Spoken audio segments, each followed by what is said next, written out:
On Root Sports is brought to you by Banner Bank. Better ideas, better banking. By CenturyLink. And by the Emerald Queen Casino, welcoming Grammy winner and heartthrob Rick Springfield June 30th. For tickets, go to emeraldqueen.com. Hi, everybody. Angie Mentink here at the Ford Sports Desk. And the Mariners have to bounce back today. They've got to come back after a no-hitter. A perfect game was thrown against them yesterday. It's kind of difficult, and of course it's very rare. The skipper said he did not sleep last night. He did not even turn on his television, just listened to a lot of music. But now he is very interested to see how his team is going to get after it.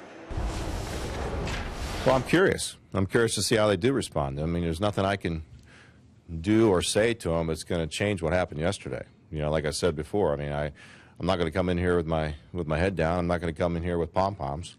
I mean, they're grown men. They've got to handle it.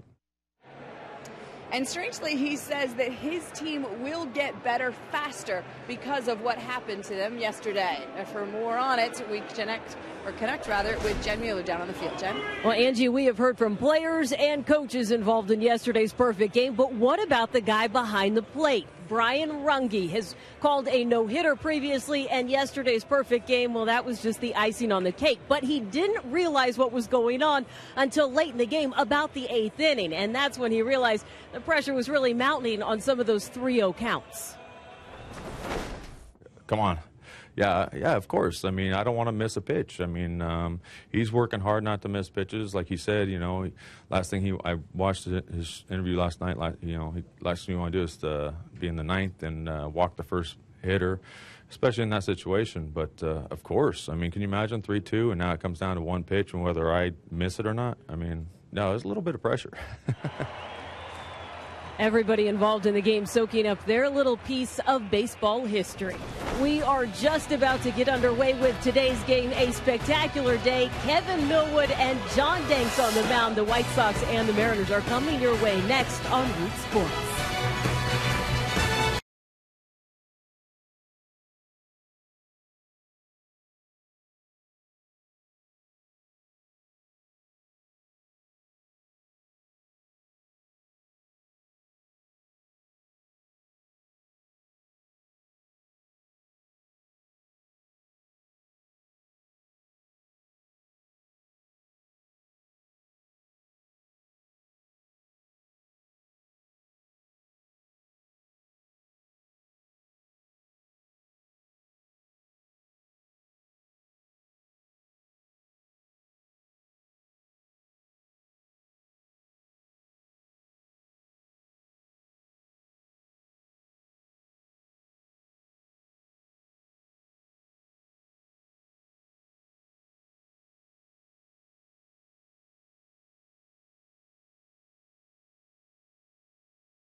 A spectacular look at Seattle from Queen Anne Hill on this wonderful Sunday.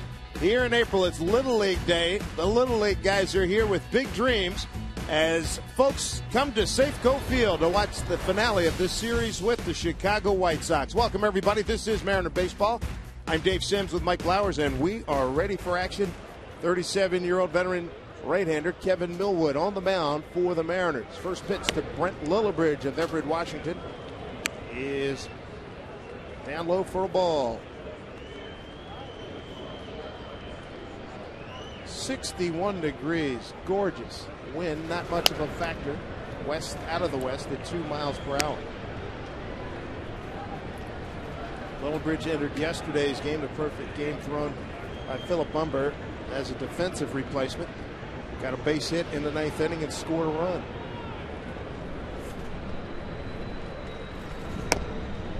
Mariners looking for a big bounce back team-wise, and Millwood specifically on the mound coming off an effort where he went 4+, 9 hits, 7 runs, 6 of them earned. Like what Eric Wedge said before the game, says that perfect game Down low. It's part of our DNA, just like that 17-game losing streak. You watch. At the end of the year, we'll be a different team. They're going to learn from it, all these young kids. It's the biggest part of this game. There's a lot of failure in this game, and sometimes it's a tough pill to swallow, but you hope that it makes you stronger and you make some adjustments. It's going to be a tough play. Base hit for Littlebridge.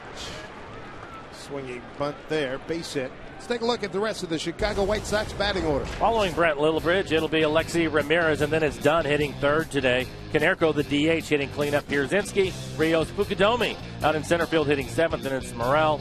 And Gordon Beckham, the second baseman, will hit ninth. Kevin Millwood and his numbers on the season: 10 innings pitched, 8 strikeouts, 4 walks. Opponents average 310 off of Kevin.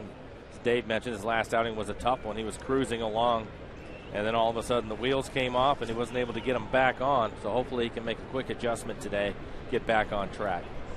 I think a big key for him is to get his fastball down in the zone. He was up quite a bit in his last outing.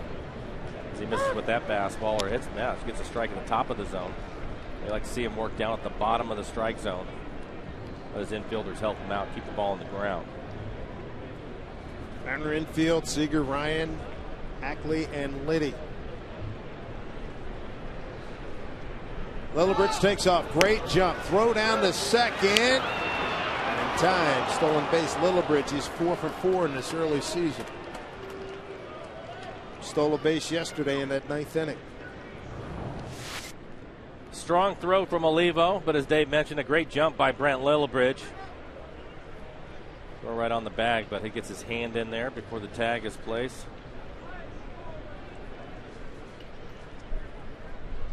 Two strikes to Alexi Ramirez. He's in a 2-hole today. Batted 7th the last 2 games.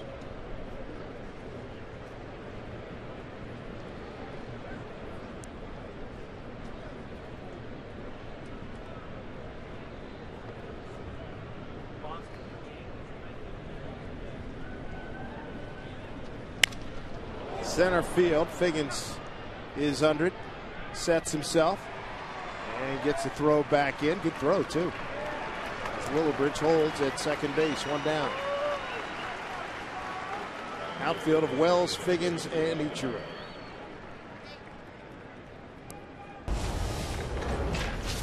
Good group out there. Yeah, as Dave mentioned, Casper Wells getting the start in left field. Strong throw from Figgins. Ichiro is in right. And on the infield, Kyle Seager with the start at third base. Ryan and Ackley at the middle.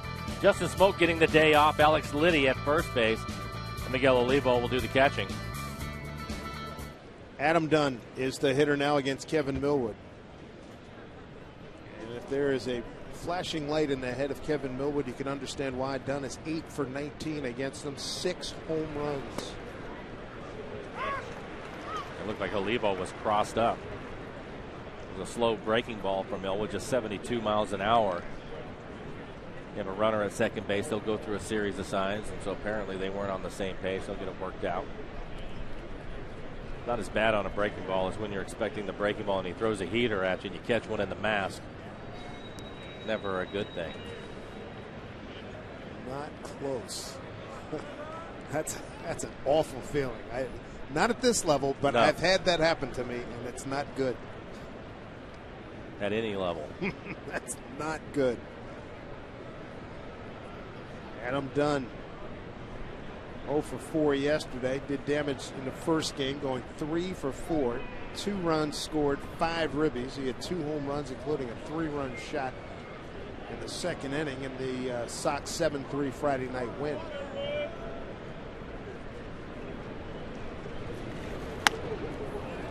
There's not been many, I don't think any other professional athletes that I know of read of.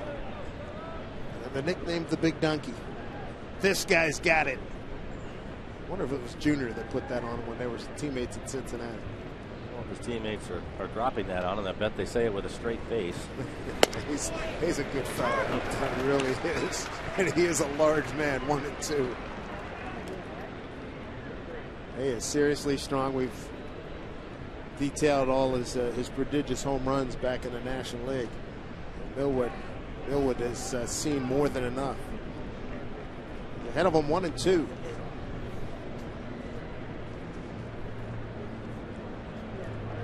I think baseball players say that with great affection when they call him. think so.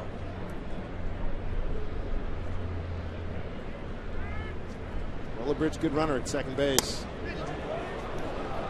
Missed. And that Goes is, to 2-2. and that's a great pitch. It's right on the inside corner. As you mentioned, Marvin Hudson missed that pitch, and that's Millwood's aware of the numbers you talked about with Dunn, and when he has him set up and he executes a pitch like this, he wants it. Ends up not getting it now. It just changes the whole at bat. We'll see what he comes back with. 2-2. Up high, Marvin Hudson, home plate umpire. Tim McClelland at first, Ted Barrett at second, Brian Runge at third. Let's look at Paul Konerko, another guy who's done a lot of wrong to the Mariners over the years. He's got 31 career home runs against Seattle.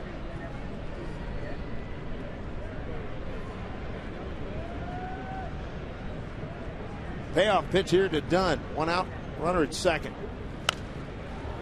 I'm interested to see Dunn play first base. I haven't seen him play first base. Spending all that time over in the National League. Played a lot of outfield. And Paul Konerko, one of the veterans on the White Sox, basically getting the day off. Just the DH today, hitting cleanup. So Dunn will move over there, throw some leather at the Mariners today.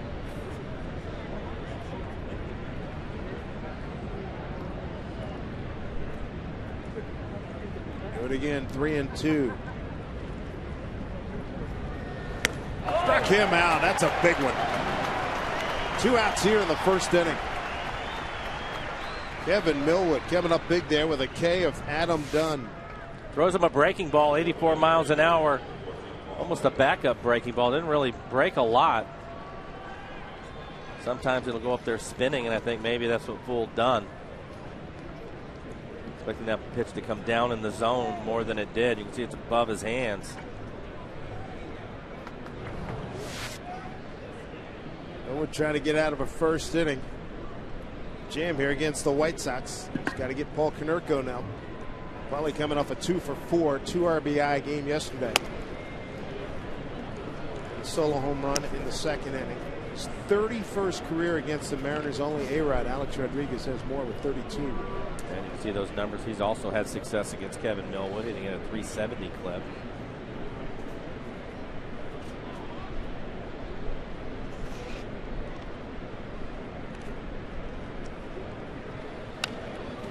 Back, give you an idea how hot Konerko's been against the Mariners. Last 22 games, he's hitting .405 with 10 homers, 16 RBI, and has hit safely at 19 of those 22 games. And pointed that out to him today. Says, "Yeah, but today's another day, a new day." That's why he's been so consistently good over the years. 1-1.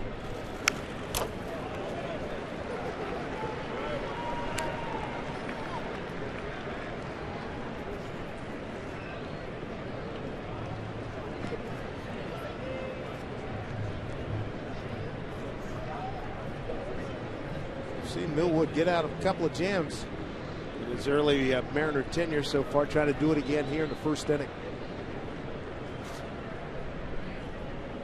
1-2 to Konerko. Did not offer.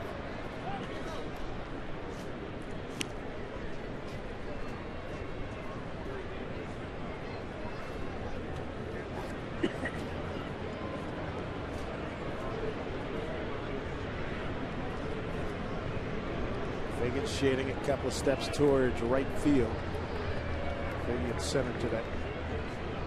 Field straight up. 2 outs, 2-2, man at second. Exactly, goes to a knee, and Millwood does escape. A little bit of first inning trouble here. Nicely done after giving up an infield hit and a stolen base. To the home first we go. The Mariners coming to bat.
Arrow moves up. He will hit cleanup as the DH. Alex Liddy getting a chance to play first base. He will hit fifth, and it's Seager Olivo.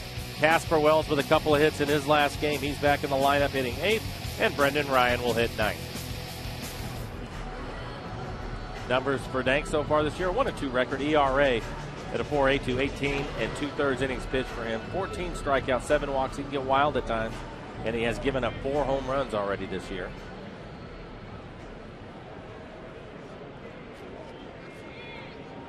Danks against the Mariners has been known to get into the 8th inning. Last 7 starts against Seattle. 6-0 with ERA under 1. Figgins trying to break an 0 for 7, trying to get this offense uncorked here. Perfect game yesterday thrown by Philip Humber.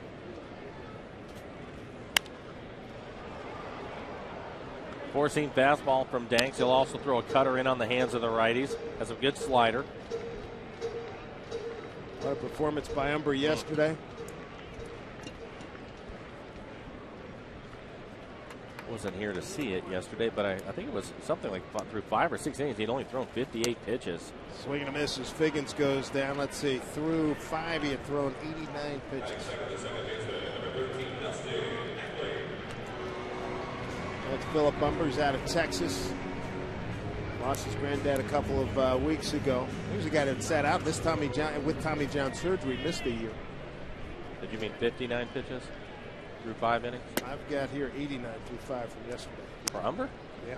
Only threw 96 for the game. Maybe it's 59. I obviously write that wrong number. It's 59, yeah. That's it's outstanding. Popped up foul. Had a chance to see the last 4 innings of it. And he looked like he was just dialed in. It was one of the better sliders I've seen, and he was just dotting his fastball. Actually, I was looking on the wrong side. 51 pitches through 5. Yeah. 51. Well, we talk about it sometimes as a hitter and as a group. You want to be patient with the pitcher, but more times than not, the pitcher will dictate whether you're able to do that or not as Ackley swings through that last pitch. And if he's around the strike zone, getting ahead of hitters, at some point you have to try to take it away from him. Unfortunately, that didn't work out for the Mariners yesterday. Mariners looking for their first hit since a Casper Wells leadoff double in the 9th Friday night. Last time he scored a run, Ichiro drove in Ryan, 7th inning on Friday. 2-2. Swing and a miss. Brzezinski can't find it. And he'll have to hold on as Ackley is aboard. So a strikeout, pass ball. Looks like a breaking ball. Ackley swings through it, and yeah, never hit the dirt. Pierzynski goes off his shin guard. Ackley with good speed is able to beat it. Let's take a look at the rest of the defense. Brent Lillibridge out in left field, Fukudomi in center. Rios, your right fielder today for the White Sox. And on the infield, Morel at third, Ramirez and Beckham up the middle. Adam Dunn will play first base against Konerko, the DH, and Pierzynski will do the catching. And a board for Ichiro. Finds a hole, base hit. Ackley cutting the bag nicely, eases into third. And the Mariners brewing something here in the first inning. There you go, the first hit since the Wells leadoff double in the 9th. That was on Friday night. Ball is a chopper. Looks like it. I couldn't tell if it hit off the plate or off the dirt, but it bounces over the head of Dunn at first. Ichiro picks up a base hit. Ackley, with above average speed, is able to get around to third. I'm sure this is something that Eric Wedge wanted to see put yesterday behind it. You guys, a new day. You got to come out and do your thing, and here you go. Beauty of baseball, man. You play every day. You don't have a week to stew in it. Let's go. Here's Montero, the DH today. I think for veteran clubs, that's an easy thing to do because they've been through a lot of this stuff. But it's a young club, second youngest club in the American League. Just foul. There's the cutter in on the hands of Montero.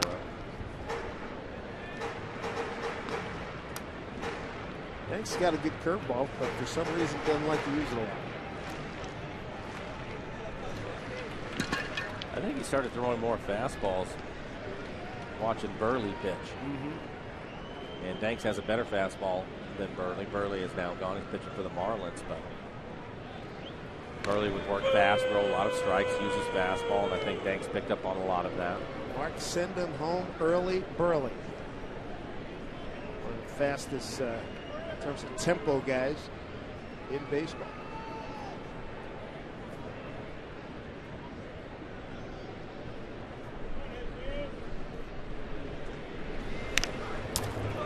Got a piece of Pierzynski. That was a good pitch for Montero. The pitch was up, maybe borderline inside, but it's a pitch that was elevated. Now he's going to have to battle. I'm sure Danks and Pierzynski working together will try to put something down in the strike zone, see if they can get a ground ball.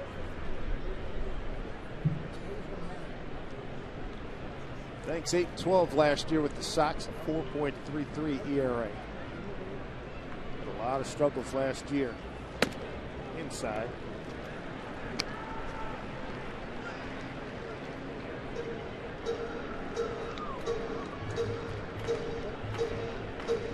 Another guy who missed some time last year, a strained right oblique.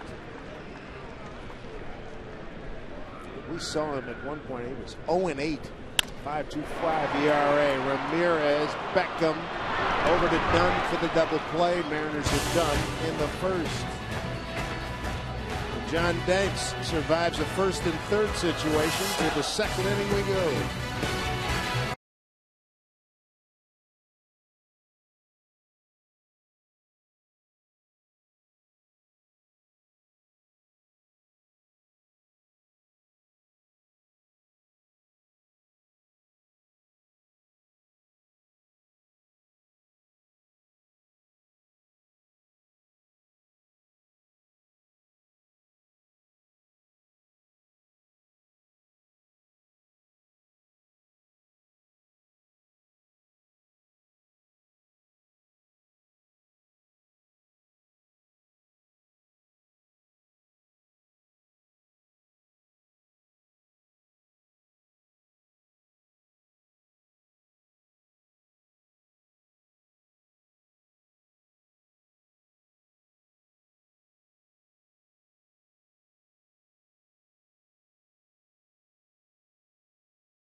Seattle Mariners baseball on Root Sports is brought to you by Northern Quest Casino, Spokane's newest destination resort. By Jack in the Box. Right now at Jack in the Box, you can try the new Chipotle Chicken Club Combo for just $4.99 plus tax. By BECU, we are BECU. Join us. And by Auburn Volkswagen.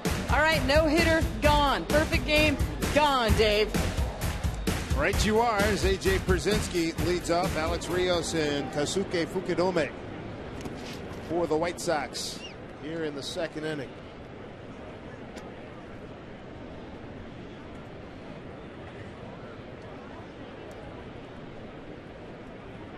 Pierzynski catching yesterday's perfect game. The tension was unbelievable. Wanted to make sure he put down the right fingers.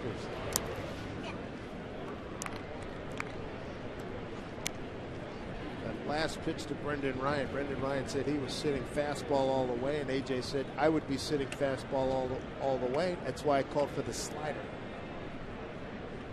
That's what Number threw off the plate. Ryan couldn't check his swing, according to Brian Runge. 2-1.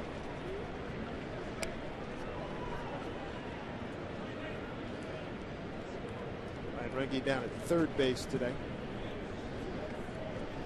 I didn't realize it, but A.J. Pierzynski was not catching the day that Burley threw his against the Rays. He had the day off. Broken bat. One hop over to Ryan. 1 out.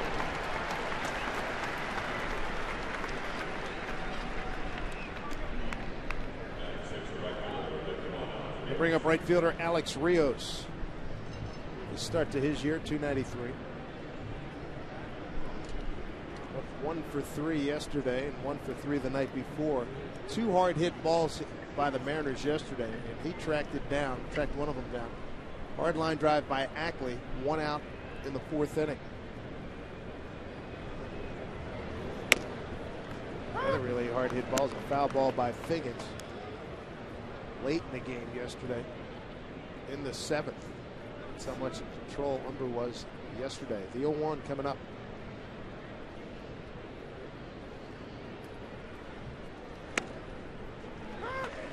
Strike 2. Rios a lot more comfortable in right field when came over at the end or late in the 10 season, 2010.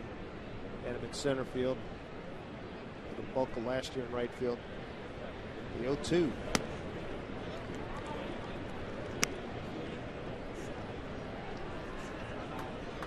On deck hitter is Suke Fukudome, who's crossed town in Chicago. He had been with the Cubs. 1-2. Took a lot off of that. Hammered just under the left leg of Brian Runge.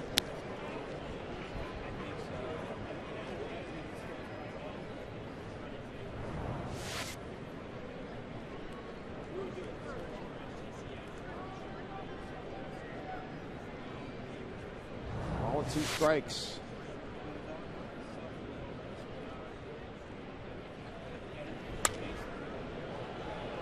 Stay alive swing there. Mariners trying to get their 4th win on this homestanding with 2-1 against Oakland, 1-2 against Cleveland, and stand 0-2 against Chicago.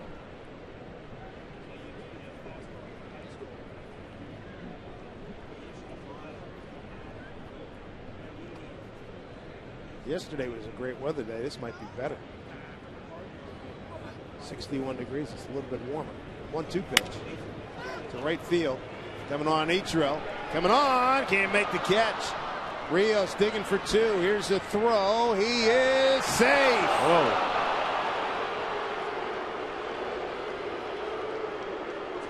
Two-base hit for Rios. 1 out here in the 2nd for Rios' 3rd double of the season. Rios, I think, would have stayed at first. Ichiro trying to make the play. Slides, is able to keep the ball in front of him. If he comes up with it cleanly right there, I think Rios would stay at first. But once he saw the ball bounce away from Ichiro, he takes off. Ichiro makes a sidearm throw on the money into second. It looked like he just beat it. Quick tag by Ryan, but I thought Rios' foot was in there. Nice throw by Ichiro, trying to get rid of it as quickly as he could. That was nicely done. Bouncing ball. Liddy takes it. Millwood covers. Well executed. 2 outs.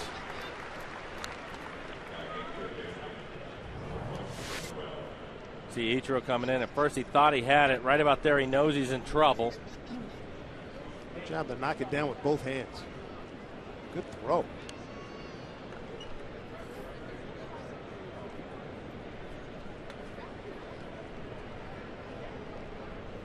Hard to tell. Yeah, can't tell from that angle. Tim Barrett was on it though. 2 outs, runner at 3rd. Brett Morrell, the 3rd baseman. Yeah, it was last night.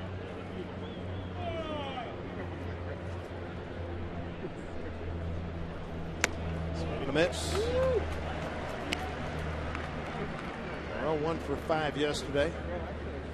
Line drive in and out of the glove of Seager at 3rd base. 1 for 3 with an RBI. A couple runs scored Friday night.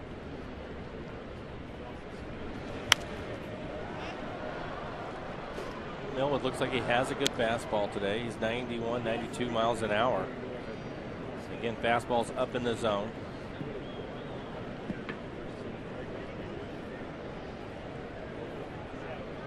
Something that's been consistent with him through the first 3 games is he's throwing a lot of pitches in the first inning. He threw 20 pitches in the first inning today.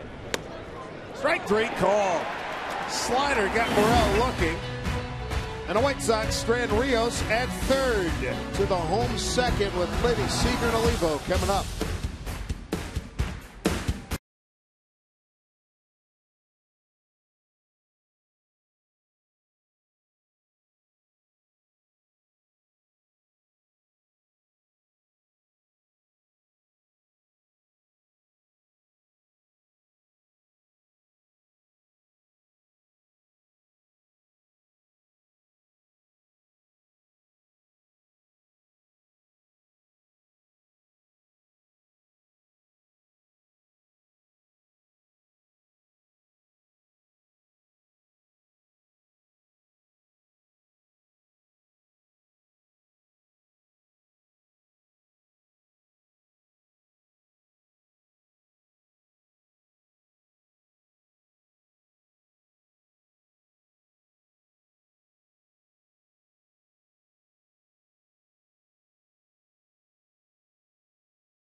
represented by those two gentlemen there, one from the north side, one from the south side. No score as we play the bottom of the second inning. Alex Liddy at first base today. With Lefty Danks on the mound. He's down a bunt. It's a beauty. And Danks throws him out. Better play. Well done by John Danks. Time for our AT&T trivia question. Which is the rarest in a major league game? The unassisted triple play, the perfect game, player with 4 home runs. Well, when I think of A, I always think of Billy Wambgans. The unassisted triple play. I don't imagine. There's been a few recently. I'm going to go with that one because perfect game, you get 21. And players with 4 home runs, what's that, about 5 or 6 times? Maybe a little bit more. Let me go with unassisted triple play. Ground ball, Seager, foul. I think I'm going to go with the 4 home run games. All right. Which, by the way, we know one of them, Mike Cameron, who was here, start this homestand throwing out the pitch opening. He was able to do it against the Chicago White Sox. Remember, Mark Whitten did it. Mark.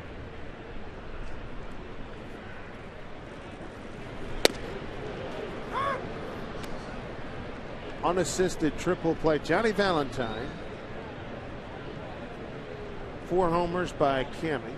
And a perfect game by Umber. So Mariners have seen some history.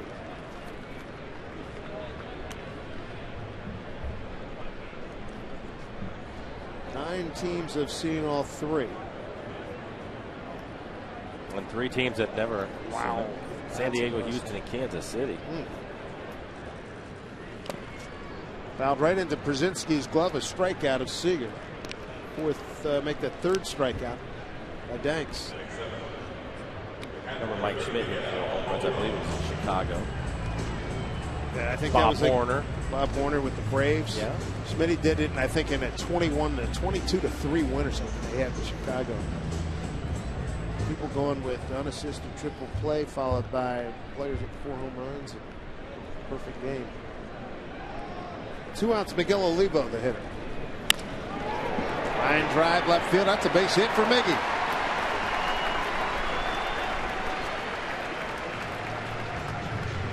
See him rack up a few. It's been a slow start offensively for him. He gets a fastball out over the plate. Actually, it's a changeup up and out over the plate. Solid line drive into left field. Yeah, you're right. It'd be nice to get him going. Justin Smoke getting today off. That's another guy in their lineup that they'd like to see pick things up.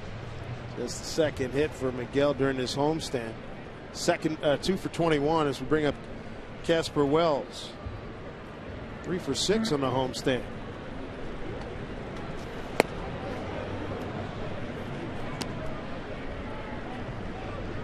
Two for 12 against John Danks.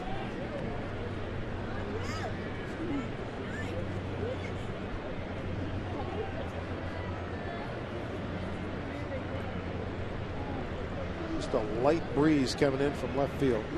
Pitch from Danks. In there for strike 2.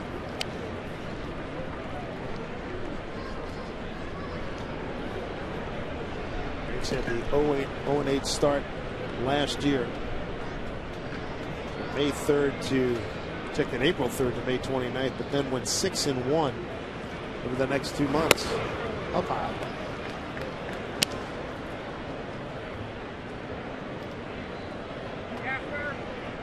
Robin Ventura,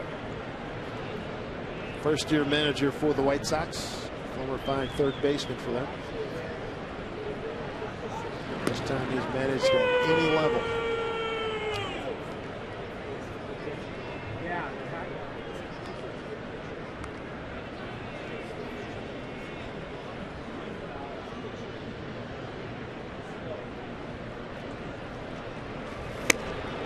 Wells is gone, so are the Mariners. 4th strikeout for Danks through 2 innings. 3rd inning coming up in a scoreless ball game.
And the White Sox. And a reminder, you can plan a group outing to Safeco Field right now to catch Ichiro, Felix, and the Mariners. Getting together with 40 friends has never been so easy, fun, and affordable. So round up your Little League team, your co-workers, and more. Make plans for a summer outing here at Safeco Field. To reserve your group date, go to mariners.com/groups. Glad you're with us on this Sunday afternoon. It's absolutely gorgeous here in Seattle. Gordon Beckham leading off for the Sox, followed by Brett Littlebridge and Alexi Ramirez, 9-1-2 against Kevin Millwood.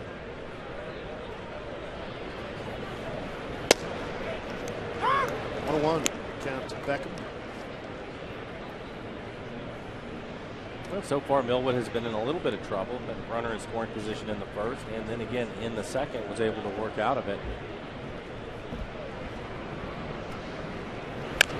Check swing.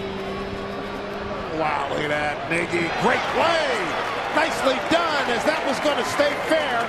And he recognized it. Makes a nice play. 1 out.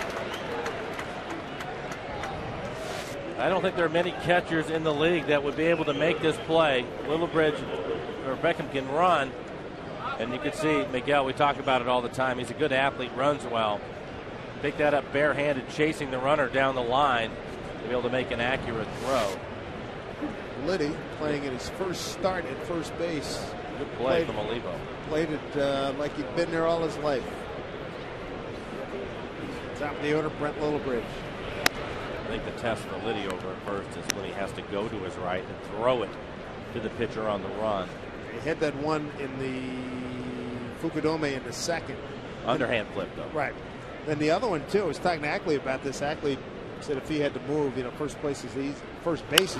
Look out, throw it, duck special, base hit.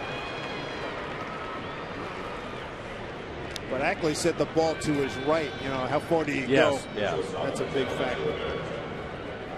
Take a look at our AT&T trivia question.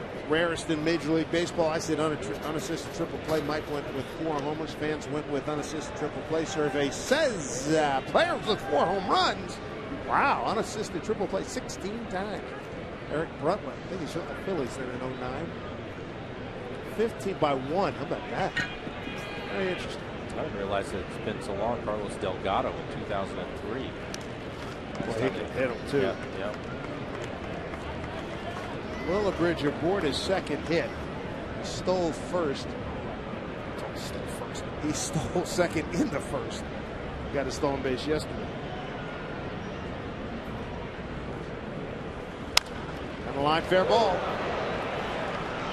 Littlebridge getting a big wave on from Joe McEwing. Here's Wells, got a good arm, throws to the plate. Offline, not a tap throw to third. And he's safe. That's Ramirez. 1-0. The White Sox. So a double and an RBI for Ramirez. And Ramirez advances to third on the throw. Ball girl gave it a thought about going after it. Then it hits that corner, so Wells had to come back in. He has a strong arm. Unfortunately, he airmails the cutoff man, and because of that, Ramirez is able to go into third. If he throws the ball lower, Ramirez would stay at second.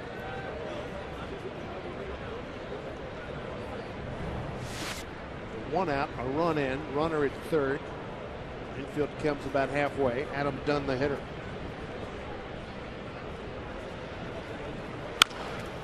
High fly ball down the right field line, going foul.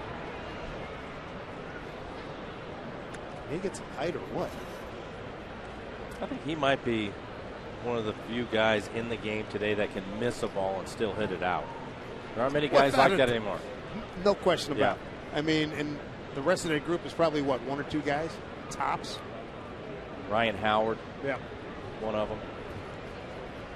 A believer with Kemp. Wow, what a start he's had. Probably Hamilton also. Not many. The fielder's been known to yank a few up and down. Hamilton, last I looked today in the 10th inning. They're up 3-2 Texas. He was having a 4-for-4 day. Hit his 7th home run in that game. Lister down the line. That'll make it 2-0. Big Adam Dunn making a turn. He'll hold as Ichiro gets it back in. Dunn picks up an RBI, his 13th. It's 2-0 Chicago. So the White Sox, after a nice play by Olivo, goes single, double, single. It's 2-0. Tomahawk line drive into right field. Done, not fleet of foot, stays at first base as Ichiro gets it back in. White Sox are now 1 for 6 with men in scoring position. There's Konerko.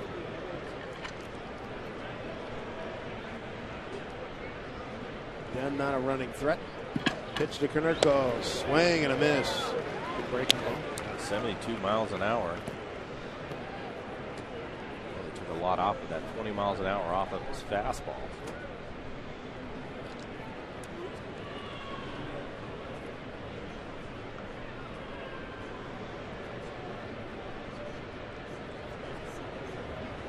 One out, good double play opportunity. Check down at first. Tim McClellan said he did not go. 1-1.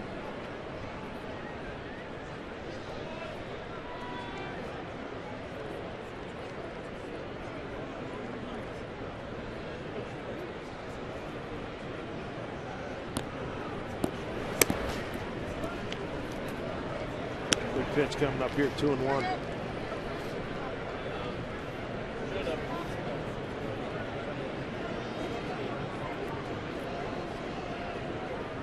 Two runs on 5 hits for Chicago. No runs, 2 hits for the Mariners.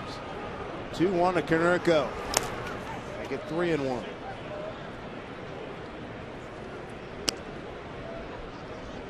A.J. Pierzynski on deck.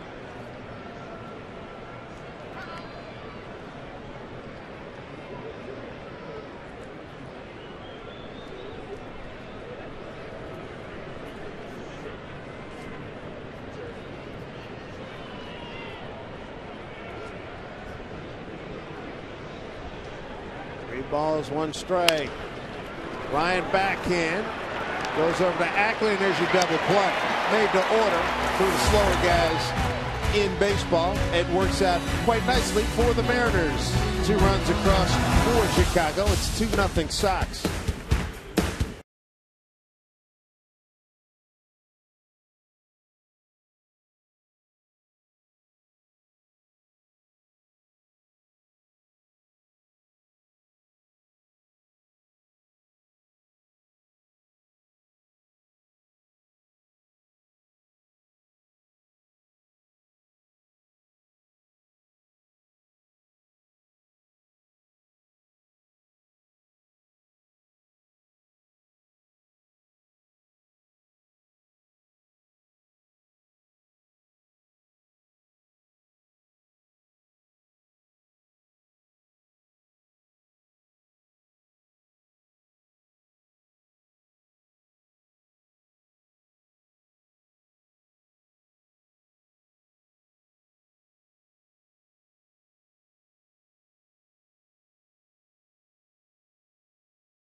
Seattle 2-0 White Sox. I'm laughing because Brendan Ryan's stepping in and he's saying something to A.J. Pierzynski, and I got a pretty good idea. Dude, I can't believe you threw that chase slider yesterday, the last pitch of the game. He was burning. Brendan was a riot today. And A.J.'s probably going, yeah, that's why I threw. Yep. Ryan kept saying, I can't believe he threw that pitch. He said, it's a movie that I'll never see the ending to. He said, I'm never going to get closure on it. He maintains he was able to hold up on that swing yesterday. Popped up, second baseman coming over. That's Beckham. He makes the play. The other thing that Ryan said, he said his boys back in St. Louis is Adam Wainwright. texted. He said, "We wanted you to make an out, but we wanted it to be a hard liner for the out." For number 27. He said his boys are killing him. Rhino said he didn't go to bed till about 1:30, 2 o'clock. He was burning on that from that last play. Yeah, that's a tough one. You're up there fighting, trying to do everything you can. Nobody wants to have a perfect game or a no-hitter thrown against them. You do everything you can. You feel like you laid off of a pitch, which would have made the difference in the perfect game. But in the end, it's in the books now. You have to move on from it. And he's a part of history. He's a part of videotape. You can share your kids. Speaking of history and no-hitters, on this date in Mariner history, Chris Bosio, back in 1993, threw a no-hitter against the Red Sox, won that game 7-0 in the Dome. How many knocks did you have that day? I don't know if I had any that day. I don't think I helped out too much on the offensive side. I did get a chance to make some plays for Chris, though. It was a lot of fun. Second no-hitter in Mariners history. That was the thing that I didn't realize. I forgot that he'd walked the first 2 batters of the game, ended up with a double play ball, and then retired the next 26. Wow. Nice. Swim on the figure. What's the tension like in the game as we look at the last play in that game? Omar Vizquel still can't believe he barehanded this ball as Bosio makes the last pitch. That's amazing. Yeah, he could have used his glove all day, but that was his. That's the way he did it. There's Boz. I came in from third. Still can't believe Omar did it. But that was a great day for Chris. In fact, before that game, he was really sick. I wasn't sure he was going to be able to go that day, and he ended up throwing a no-hitter. Way up, the Figgins fouled off. All right, you're in a game like that. You look up, you got a no-no. Obviously, you guys aren't talking about it. I'm sure Dave Niehaus did talk about it on TV. That's a whole nother thing. So you're on the field. What's going through your mind, dude? You know, because you're doing a whole, what am I going to do if the ball's hit to me? You're doing that whole thing. But now that's really accentuated, right? I think it has to be. As Figgins gets a walk, so Mariners going to run around with 1 out. My thought process on it, I think I realized he had one after the 5th inning is when I first noticed it. And I just felt like playing at third, I was just going to be as aggressive as I could be on everything, try to make every play. And because sometimes you have those in-between plays, or sometimes you think you should probably eat it and not throw it. I was going to take the chance. I think everybody else felt that way, certainly diving for everything. Umber did not have those any of those real crucible plays. I never forget Zach Jim Bunning, Father's Day, 1964, throws a no-no. Perfect game at Shea Stadium, and it was an unbelievable play made by Tony Taylor, the second baseman, ranging far to his left, taking a base hit away. That was a big play in that game. And you've seen other no-nos where guys make great plays. Somebody, take a home run away. Umber didn't have that yesterday. Well, all I could say about it is watching it and thinking about it, being a part of Chris's no-hitter, Bosio's no-hitter, is that by walking the first runner or the first hitter of the game, it takes the perfect thing out of the equation, obviously. These guys yesterday playing defense behind them, you can't afford to make a mistake. I mean, there's only been 21 of them now in history, and you don't want to be the guy to boot a ground ball or botch a fly ball somewhere. I mean, there is some pressure on you.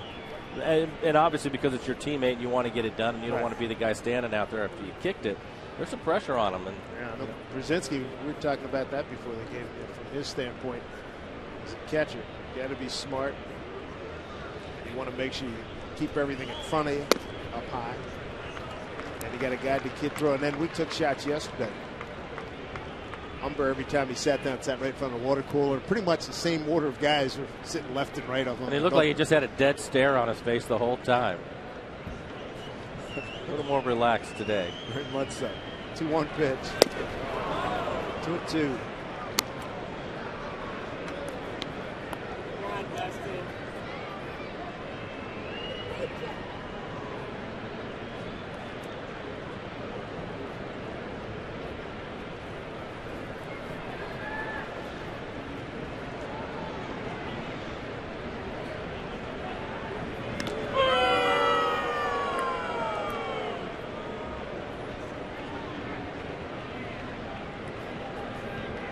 Other no-nos, some of the no-nos have been broken up. Perfect games have been broken up on the 27th hitter, broken up by either a hit, a walk, or a hit batter. It's fouled straight back. There hasn't been an error for somebody to lose it. That's good. Then the Jim Joyce play to Galarraga. That adds a whole other category. I think closest one, I think, for the Mariners, I believe Brian Holman. I think he had a perfect game, and then Kent Phelps ended up taking it all away from him on the 20. That was a solid base hit. No, it's going to stay Right there. at him. There's a throw by Rios. Not in time. Boy, hit it right on the Yes, button. he did. Rios was right there for the second out. I didn't think he was going to have the carry to get out to Rios. Actually getting some tough luck. He said he had one of the few balls that were hit hard yesterday. But I believe Kent Phelps hit a home run off of him as a pinch hitter, the 27th hitter in the game. So he loses the no-hitter, or the perfect game, the no-hitter, and the shutout on one pitch. That was a shame. I remember watching that game, That's too. one of 10 perfectos broken up on base hits. Wow. Eight base hits, a walk and a hit back. Wow. Ichiro, slicing drive, base hit. Figgins going to third. Throw back in the second to hold Ichiro at first. So a 2-out base hit for Ichiro. Mariners threaten again. Ichiro's second base hit of the game. He had a base hit through the hole on the right side of the infield his first time up. This time it's a solid line drive into left center field. The first and third situation for the Mariners. Good piece of hitting, ball middle away, going with the pitch. Amy out with her Ichi meter, has updated it. Ran into Amy as I was crossing First Avenue in my car, and I say, "Hey, Ichi meter lady, how are you? What's your name again?" I saw her this morning crossing First Avenue. Montero slice, that will get down, base hit. Figgins scores. Ichiro the third. We got a 2-1 ball game. RBI for Jesus Montero, his 8th of the season.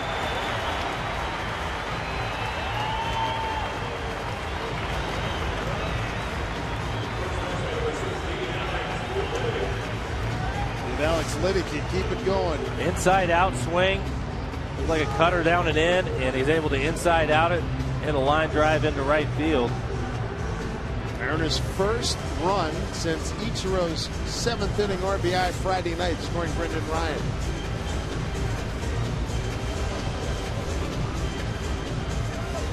Alex Liddy tried to bunt his way on his first time up leading off the second inning. Danks made a nice play on it, throw him out. 4th start of the season for Liddy. First time at first base. And made the other 3 starts at third. 2 outs, 2 on. Strike 1.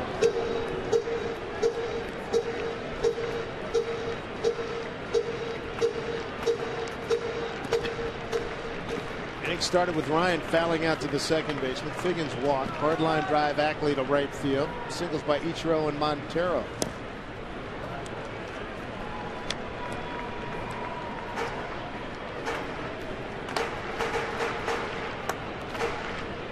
Alex swung the bat really well down in spring training this year. He is the old John Houseman. He earned a spot on this team. Hit it hard. Fair ball down the line. Ichiro scores. Tie ball game at 2-2. Making his way to third is Montero. Lydian with an RBI double. 2-2 is the score here in the third inning.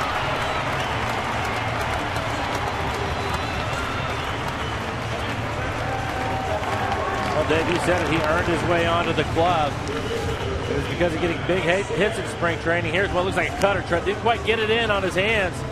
Hits it hard down the line. Because it was down the line, Montero, who is not a fast runner, is able to get around from first to third. So getting a double in that situation, not only pick up the run, but move Montero around. So now a base hit will score him as Alex slides in the second. Alex Liddy with an RBI double. That's his second RBI this young season. Seager, fly ball, center field that Fukudome will put away, but a productive inning nonetheless for the Mariners as they send 7 men to the plate and score 2 times against John Danks to lock this baby up at 2-2 early on here in Seattle.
big day here at Safeco Field. He was probably part of the parade. Hi, friends. Angie Mentink at the Ford Sports Desk. And coming up next, the Mariners are going to go to the Motor City, and they were hosting the Texas Rangers, who have the best record in all of baseball. This one goes into extra innings. Sacks juice in the top of the 11th. Alberto Gonzalez reaches on a bunt single to the pitcher. That's a suicide squeeze, and that scores Nelson Cruz. Rangers win it 3-2. It's our Sterling Bank score from around the league. Dave? Ron Washington likes to win games anyway he can. Slug it, pitch it, hit small ball. How about that? Thank you, Angie. A.J. Przinsky, Alex Rios, and Kosuke Fukudome here in the fourth. 5, 6, and 7. I think that's one of the biggest things that Wash brought to that club. They have guys that can hit it out of the ballpark, but just to change their mindset, put the game in motion, try some things. Can't always sit around and wait for the 3-run homer. He started that immediately when he got that job over there, and it's obviously paid off. It's pretty well hit right field. Ichiro is there. Makes the catch.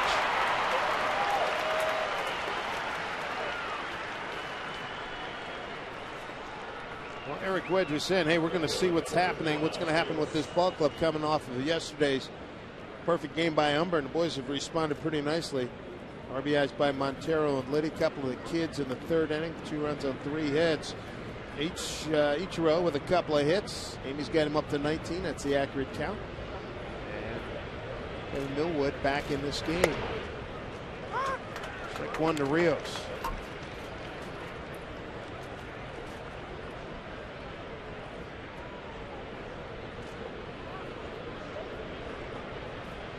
Rios a double to right first time.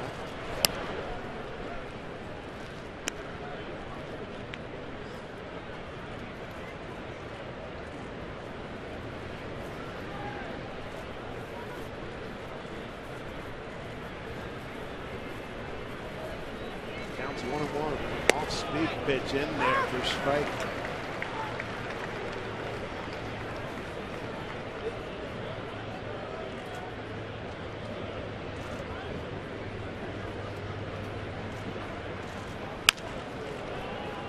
Nice range by Ackley. And here's that play we were talking about with Liddy. You saw that ball might have been reachable. I said, nah, let me go do it. Ackley will take care of it. Good play. And you have to be aware of where your second baseman is at, where he's going to play, how much range he has. That's a much easier play. Think about it, for Ackley to go over there than for Liddy to backhand it and have to throw it. Take a look. You can see how far off the line he is. It's hit, thinks about it, then heads to the bag right away, knowing where Ackley is at. We're watching Liddy and Kawasaki. They're not playing. Boy, they take a ton of balls in the infield, and Liddy will take them at third, short, and first. It's Fukudome. Grounded out to Liddy. Toss to Millwood for the out first time up.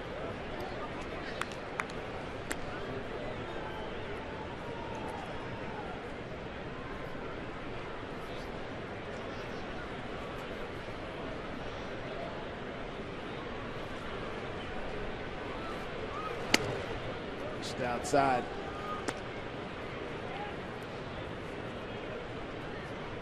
Fukudome, more of a power guy than say Ichiro. Kawasaki, but Matsui, pretty big home run guy back in Japan with Shinichi. He had a good run. One year he went 34, 23, 28, 31 home runs. Came over to the U.S. in 08 with the Cubs. 59 games with Cleveland last year after being traded by them. Strike 3-2. Fukudome here in the majors, a 260 hitter. He's only banged out 42 home runs. Payoff pitch up high, and Millwood loses it. That is Kevin's first walk, 2 outs. Runner on here in the fourth, and you know, it's a giveaway that's gaining steam, or smoke, that is. Mariners Smoke-O-Motive Train Night. It's coming up Friday, May 4th. It's against the Twins, and be one of the first 20,000 fans that pick this Justin Smoke collectible up just when you punch your ticket at Mariners.com. Salute to all you folks who had the model trains He's a Lionel guy. I know American Flyer was good stuff. And then he had the HL. A long time ago, Lionel was the brand of my choice. We were easily entertained watching the train go in a very tight circle. Did you have it on a piece of plywood? Put it on the floor there, and then my uncle had a heck of a setup where he had everything elevated and had the little village and the whole thing. Yeah, we had that too. Yeah. Had the tunnels through the mountains. Absolutely. And all that stuff. Yeah. Good stuff. It's easier to do with the smaller. I think it was HO back in the day. I think that's what it was. HO trains, I think. American Flyers and Lionel was the big sellers. Brent Morrell took a called third strike his first time.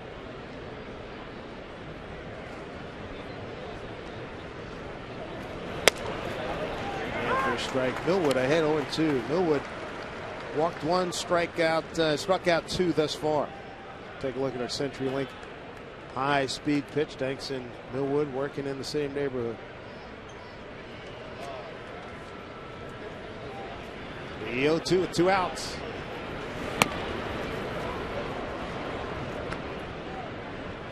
Gordon Beckham's on deck. White Sox got a third inning RBI double from Ramirez and an RBI single by Dunn. Their 2 runs. Montero and Liddy drove in the 2 runs for the Mariners in the third.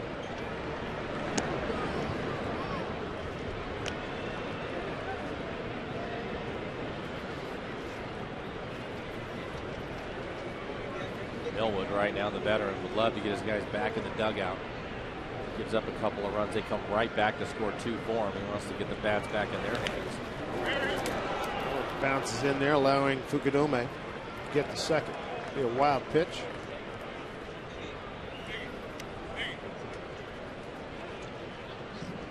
This is the slow curveball. Millwood's thrown this probably 4 or 5 times. You can see it bounce out in front of home plate. It's the chest protector of Olivo. Yep. The runner-up. Millwood's first wild pitch, the 6th by the Mariner pitching staff to date. 2 pass balls credited, both to Olivo thus far in this season. 2-2.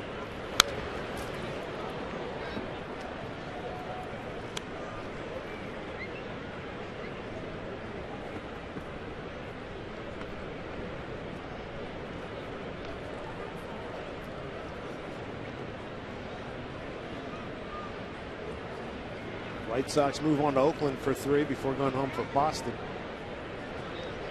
after today's game. 2-2 pitch. Line drive. That's a base hit right field. Ichiro coming up throwing. It could be a throw. Play at the plate. Here's a throw. It's in time. He got him. Ichiro guns him down at the plate. Fukudome erased, and we still have a 2-2 ball game. Take a look at Ichiro. Always charges the ball hard, and this is a strike to Olivo. Easy play for him. Nicely done by Ichiro. What a throw. Olivo with the tag. Score.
About that Ichiro throw, gunning down Fukudome at the plate to keep this a 2-2 ball game here at Safeco Field in Seattle. El Olivo is going to lead it off. Olivo, Wells, and Ryan, bottom third against John Danks, who's given up 2 runs on 5 hits. Struck out 4, walked 1. And Miggy's got another base hit, a liner right back up the middle. Ichiro with his first assist of the season, a great throw and a bang play. One hop, a long hop, an easy ball for Olivo to handle at the plate as he puts the tag on him. Those two gentlemen having a nice day. Ichiro with a couple of hits, now Olivo with 2 hits after that line drive to center field.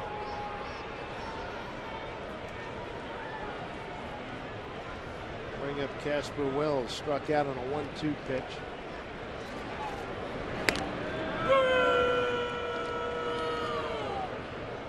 Third game of this series. Mariners have never led. 7-3 White Sox Friday in the perfect game last night. 2 runs on 6 hits for both teams.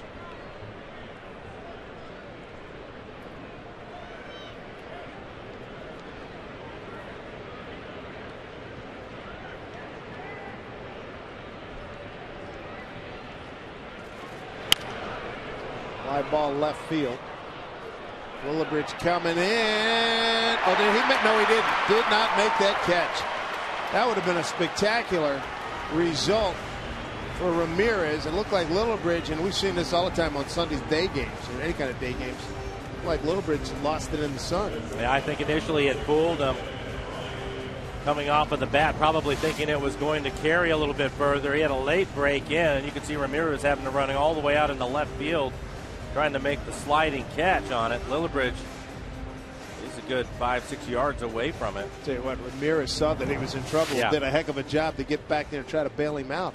It'll be a base hit for Casper Wells, so the Mariners have some action. We'll see how Eric Wedge wants to play it here early in the game. Bottom of the 4th inning, nobody out, first and second. Your number 9 hitter, Brendan Ryan, at the plate. Maybe he wants to bunt him over or try to go for the big inning. No sacrifices to date for Ryan. It's an option here. Let's see what they do. 7th hit for the Mariners. Third baseman Morel in on the grass. Dunn ready to charge from first. Ryan shows bunt. Takes a ball. How many times we talk about this during spring training? Do the little things, get the guys over, etc., etc. And in this situation, Brendan Ryan, he wants to bunt the ball firmly towards the third baseman, make him come up and field it.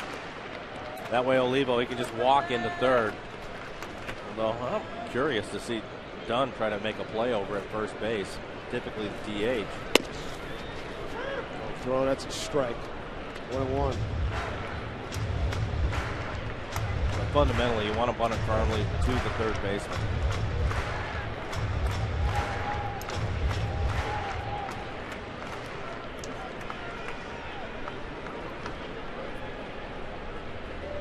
On the count to Brendan Ryan. Nobody out. Runners at first and second in a 2-2 game here in the 4th.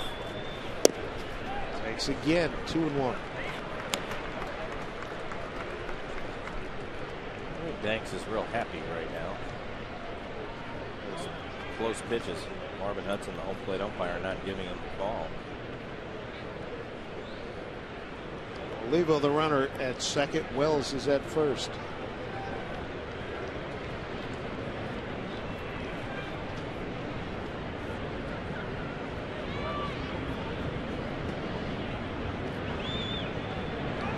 Dunn wasn't looking. Whoa, how about this? Olivo to third. He's going to be waved home. Here's the throw to the plate, not in time. All the way to third is Wells. 3-2 Mariners. Dunn was up in front of the bag. Danks out of the stretch, throws over to first behind him. Dunn was like, what was that? Normally Konerko, the everyday first baseman, they try to play that you don't see very often. They'll do it every now and then. But you can see Dunn, he's looking right into home plate. Never even sees the ball thrown. The ball is well past him by the time he notices what's going on. But that. And then to do that, you have to put the play on before. Dank's not happy with himself. He slams the rosin bag down. But that's, I don't know where the miscommunication came there, but Dunn, again, not the everyday first baseman. Now, everything changes with the inning. The Mariners pick up a run, and Wells gets all the way around to third. The White Sox will bring their infield up with nobody out in the fourth. Fly ball base hit picks up another run. In the dirt, count goes to 3-1. I know it's happened before, but I don't think I've seen that one happen. It's such an unusual play, first and second, and the throws with the runner behind at first is, you just don't see it very often, and that's a play typically the first baseman will put on to the pitcher. Clearly Dunn didn't do that. If he did, if he put some sign on it, was by accident. 3 balls and 2 strikes to Ryan. The Mariners have been scuffling. They'll take it.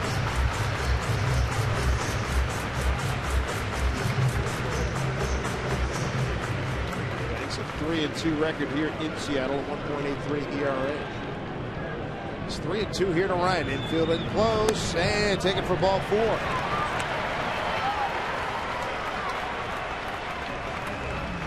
Second walk. Runners at the corners now. Top of the order and Sean Figgins.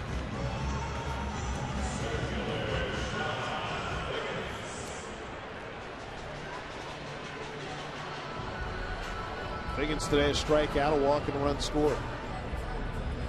See A.J. Pierzynski, the catcher, standing out in front of home plate going through a series of signs. He's just letting the infielders know if the runner takes off whether he's going to throw down to second or not. If he's not going to, then as an infielder, you know you can hold your position.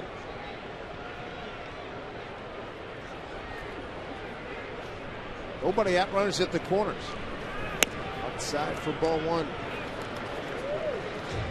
Mariners in the third sent 7 men to the plate, scored twice on 3 hits and left 2. Figgins the 4th hitter here in the 4th inning.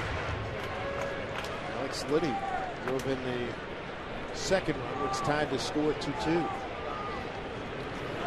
Bunt down the line goes foul. Safety squeeze. Casper Wells did not break from third. Figgins gets the ball down. He's going to score easily.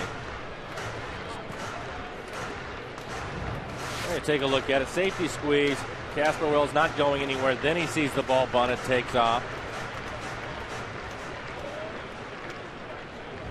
Down at 1-1.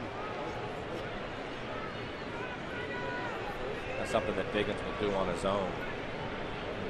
Not a bad idea with nobody out. 1-1 pitch. Do it again. Wow.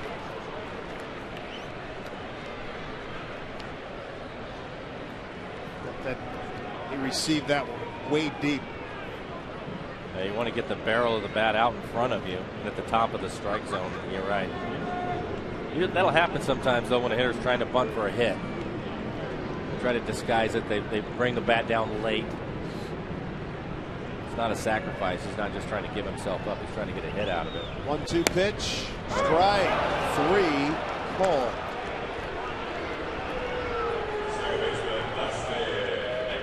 First out of the inning. Strikeout for Danks, number 5. Well, I'll bring up Dustin Ackley.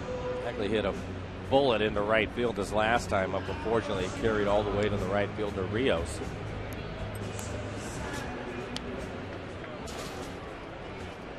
Mariners lead 3-2. Throwing error by Danks. Pick the runner off first. Here's Ackley. Does it find a hole? No. There he will not get that out. Run scores. 4-2 Mariners. Good hustle by Ryan getting down to second base. All right, it's a high throw by Beckham, the second baseman. Fielder's choice RBI for Ackley.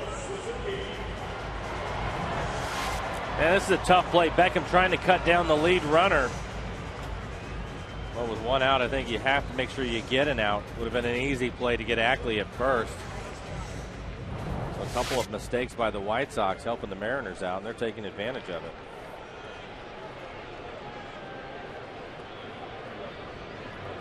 Ichiro having a day. Base hit to right, base hit to left. Run scored. Dunn. He'll go to the shortstop Ramirez. That's all they'll get there.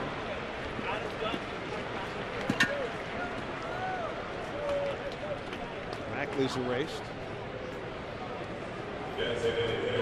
Runner to third is Ryan.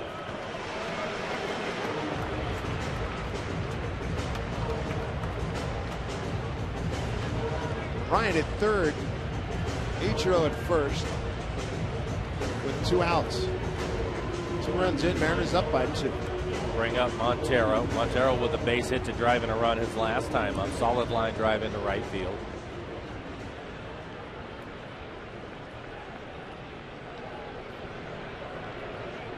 Again, the 7th man to the dish.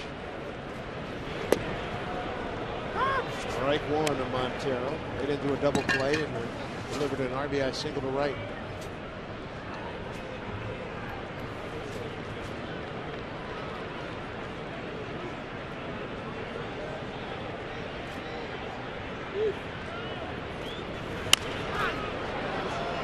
One, two.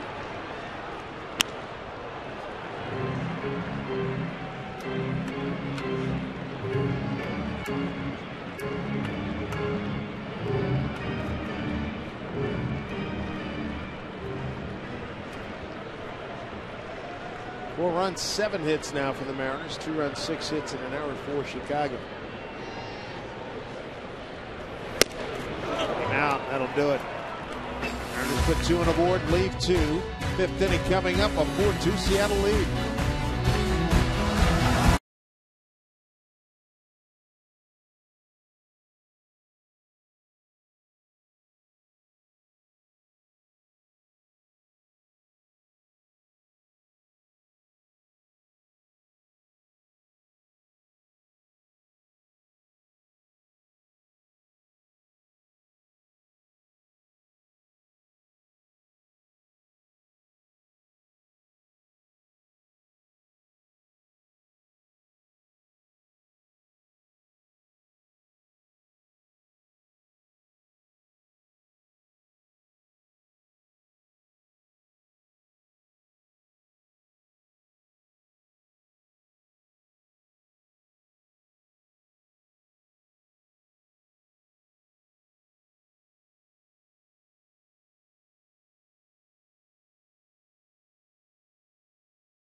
Taking the lead 4-2 as we head into the top of the 5th inning. They're hard at work right now. Tomorrow they will have the day off, but they don't get it completely off. They'll be traveling. They're going to Detroit to start a 10-game road trip. First, it's the Detroit Tigers for 3. Then they head north for another 3-game set against the Toronto Blue Jays. And then they'll wrap things up in Tampa Bay with a 4-game series against Tampa Bay. Dave and Mike, I just want to give you guys your itinerary. Thank you very much, and duly noted. Thank you, Angie. 4-2 lead for the Mariners, top of the 5th. Kevin Millwood's got a lead. He faces Gordon Beckham, Brett Lillibridge, and Alexi Ramirez, 9-1 and 2. Angie giving us our itinerary. There's a couple of long road trips this year. Yeah. Something that the league had gotten away from for a few years, but we have a couple of those 10-day road trips for the guys. First one coming up here on the next. So we've got one in May, 3 at the Yankees, 2 at the Red Sox, 2 at Cleveland, 3 at Colorado. And you know how I hey, feel Skip, about the hey, Skip, I don't know. Oh, jeez. Yeah, those 2-dayers, those are tough. Everybody's got a few.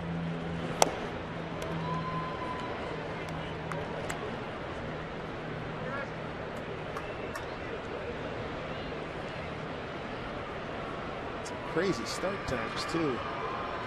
The getaway day game in Boston was at 4:05. They come back with a noon game. Cleveland's, there's a strike, 3-2. That's a long trip. Those are the two really, really long ones. Right. There's another one in August, 3 in New York, 3 in Baltimore, day off, and then fly back across and play the Angels. Ryan's going to get a good hop. Throws out Beckham for out number 1 here in the 5th. Check out our Banner Bank Building to the Future. How about the Jackson Generals? We're going to be paying a lot of attention to these guys. Look at these numbers. Paxton, Hultzen. Wow, $127. Taijuan Walker, $158. Gotta love it. Carraway and Brandon Maurer. That's a lot of good things about Carraway. We've talked about the top 3 there a lot for good reason, but Carraway's starting to mix his name into the mix. Yeah, that's a good-looking pitching prospects on the way. Top of the order, Brent Littlebridge. Be interesting of the big 3, which are frequently commented about. 1 or 2 by mid-season or middle of the second half of the season. 74 pitches for Millwood.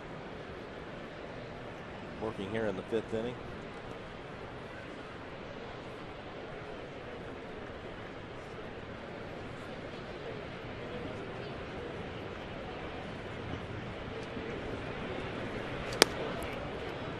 Swing on that one. He held up.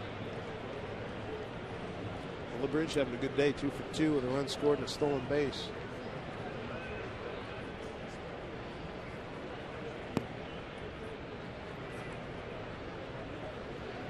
Figgins shading towards right center. There's a strike, 2-2. Mariner offense come alive here a little bit here for Kevin Millwood. First 2 innings, 2 hits, no runs for the Mariners. In the 3rd and 4th inning, 9 base runners, 4 scored. There's a 4-2 lead. 2-2 to Littlebridge. Strike 3 call. Got him looking. 3rd strikeout for Kevin Millwood. 2 outs here in the 5th. Good to see that. Catch a Mariners game this season from the All-Star Club, a luxurious lounge located on Safeco Field suite level. You'll enjoy first-class experience, all-inclusive buffet, and in-seat service.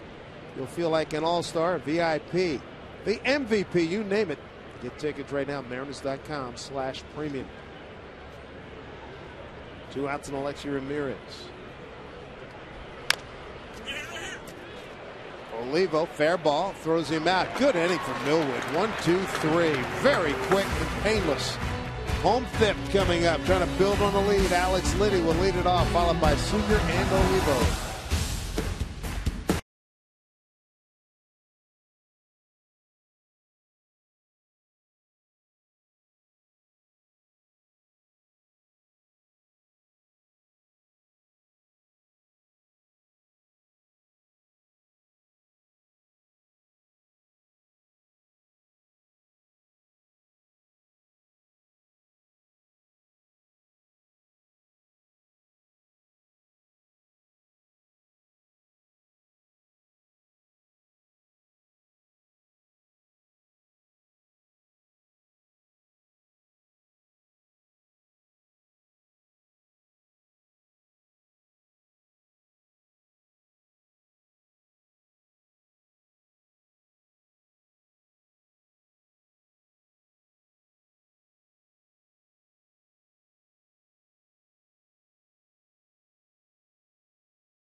Mariners baseball on Root Sports is brought to you by Sonic. It's snack-size jumbo popcorn chicken time, just $1.99 after 8 p.m. By Ford, we are local. And by Verizon, Verizon 4G LTE, America's fastest, most reliable 4G network. What happened, guys? I blinked, and it was like 3 outs by Kevin Millwood. That's good. That's good. Blink again. Maybe it'll be a 9-2 lead. Alex Liddy, RBI double last time up, 1 for 2.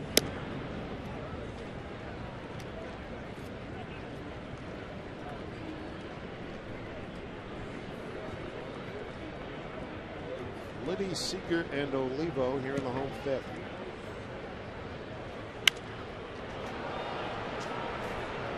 Good play for Adam Bell. See if Danks settles down. He looked like he was really upset last inning. A couple of things didn't go right for him.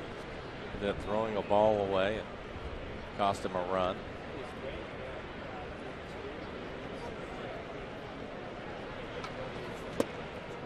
So 2. Good changeup from Danks.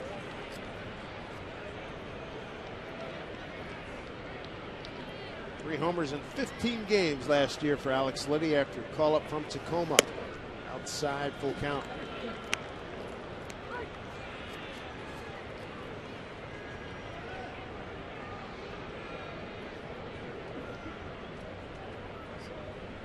Payoff pitch.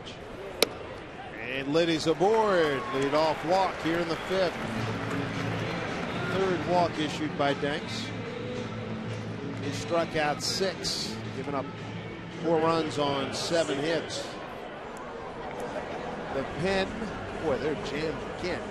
Man, what an enterprise that has been since its introduction a year ago. Hello, everybody out in the pen.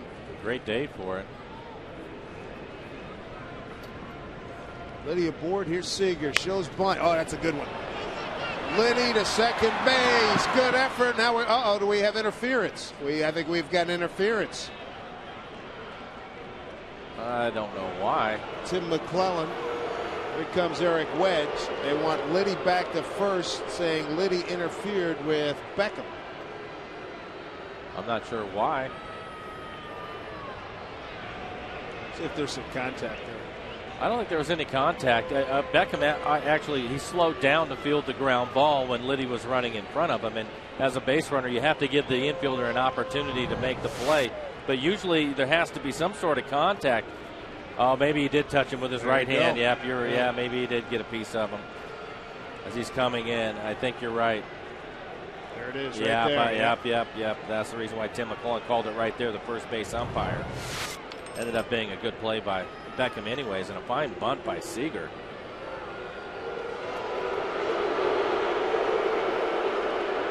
Liddy will. He's out. Yeah. Interference. Seager's aboard. So 4 unassisted for Liddy. I didn't see him touch him the first time through watching it live. I got a blink of it because I could see how Beckham had slowed up. Because he was coming in at a really good pace, and then you saw his pace slow down. Right. Well, that's the reason why I didn't think he made contact with him at all. Right.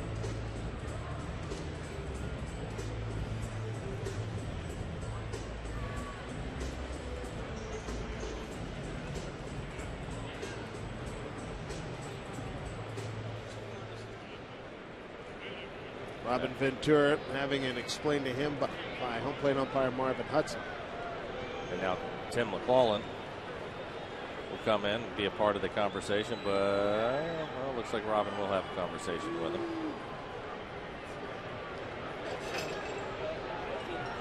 I didn't notice. Did Liddy run into the grass at all? Could you tell? A touch. Let's take another look. But not much. I thought he stayed in the baseline. I didn't think that was going to be a problem. Beckham must have touched him with his bare hand. That's the only thing I could see that it looked like it happened. You know how that timing goes sometimes. Yeah. He's coming ball and he's coming at the same time. Well, you can see right here, he slows down, and then he touches him with his bare hand. Then he actually makes a fine play after that. But you can see right away pointing. He had it all the way. Runner goes. No throw by Brzezinski. Lost the ball on the transfer. Stolen base for Seager. His second is 2 for 2.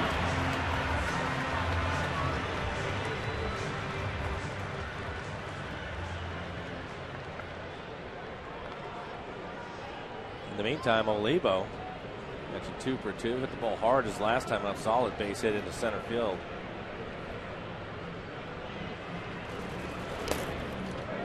Shinsky digs it out.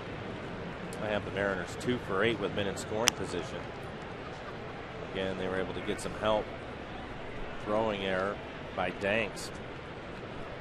What a play that was. Runners at first, was it runners at first and second? He throws it behind to the trail runner at first base, and Dunn wasn't looking. He was off the bag playing for a potential bunt. Swing and a miss by Olivo.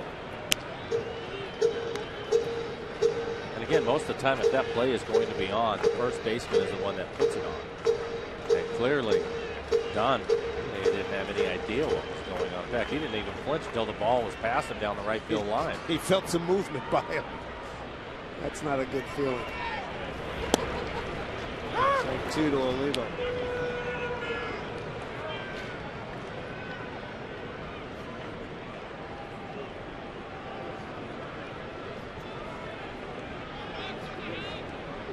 Two and 2 to Olivo. Seager at second. 4-2 Mariners. On the line. Just in the stands.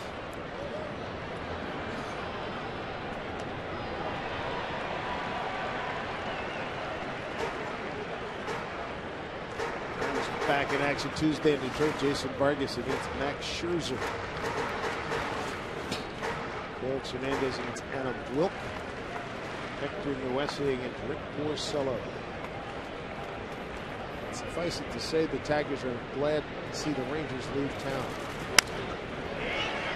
Center field. Ucadome on the case. 2 outs.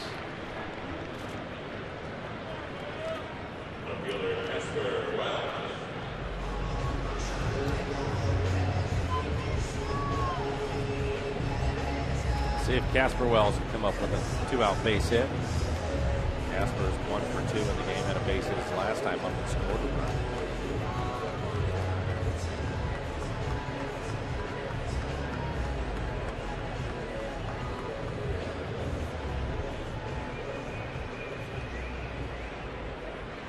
Wells 3 for 14 against Danks with a home run. Ball at Ramirez with backhand. Good strong throw. Gets a hustling Wells. That'll do it for the Mariners here in the 5th inning. They leave a runner on. But right now they continue to enjoy a 4-2 lead.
Not the bottom of the 6th, the top of the 6th, up 4-2. Hi, everybody. Angie Mentink here at the Ford Sports Desk. We told you earlier the Texas Rangers refused to lose. They won again in extra innings. The Mariners and the A's tied for second in the division, and the A's hosting Cleveland. Bottom of the 4th, Seth Smith hits a 2-run blast to right field to put Oakland on top. It's Smith's first home run of the season, and right now it's 4-1 in the bottom of the 5th. Dave. All right, thank you, Angie. Here's Adam Dunn to lead it off. Dunn, Konerko, and Pierzynski 3, 4, and 5 for the White Sox. Mariners have 2 trips to the great city of Chicago, June 1, 2, and 3, and August 24, 25, and 26. We have some rain on the East Coast today. Yeah, they're getting hammered. Yankees and Red Sox, that got called off a couple hours ago, as did the Mets tilt. That's the Giants. Miami at Washington also rained out. Talked to my brother in Philly. He said there's a nor'easter, so it's going right up, started down in Georgia and working its way up the coast. They can get ugly. A lot of rain, and they need it too in the Northeast. Their weather has been in the 70s and 80s, if I can believe it. Last few weeks, 3-0. I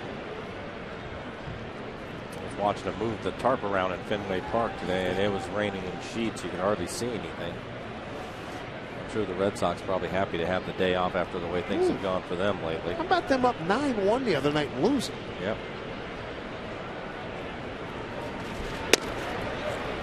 Down a 4-pitch walk. American League East standings. Yankees in Toronto. Toronto can really swing the bat, and same for Tampa Bay. And Baltimore continues to improve. And Boston just can't get out of its own way. Toronto winning today, beating Kansas City and Kansas City 5-3. They got some good young hitters. Toronto, Tampa Bay.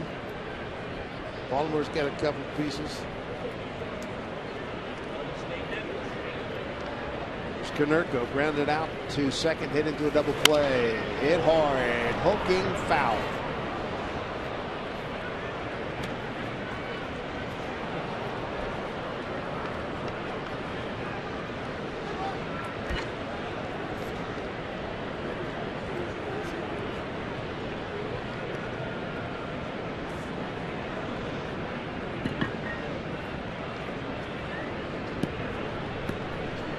Deep in center, about 4 or 5 steps toward right.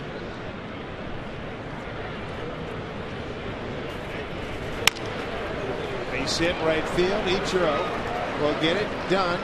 Going to lumber to third. The throw cut off.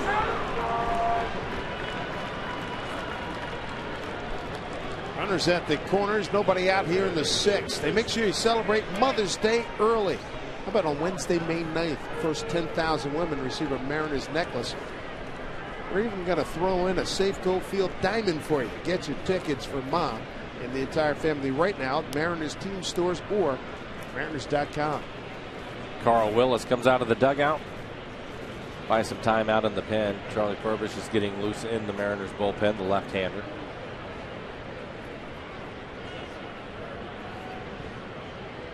Walk and a base hit.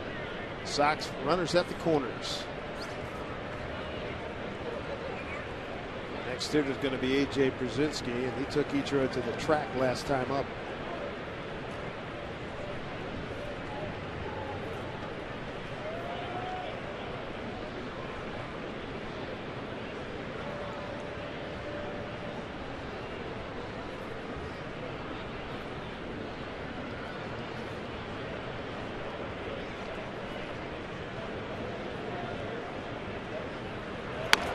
High to Pierzynski, ball 1.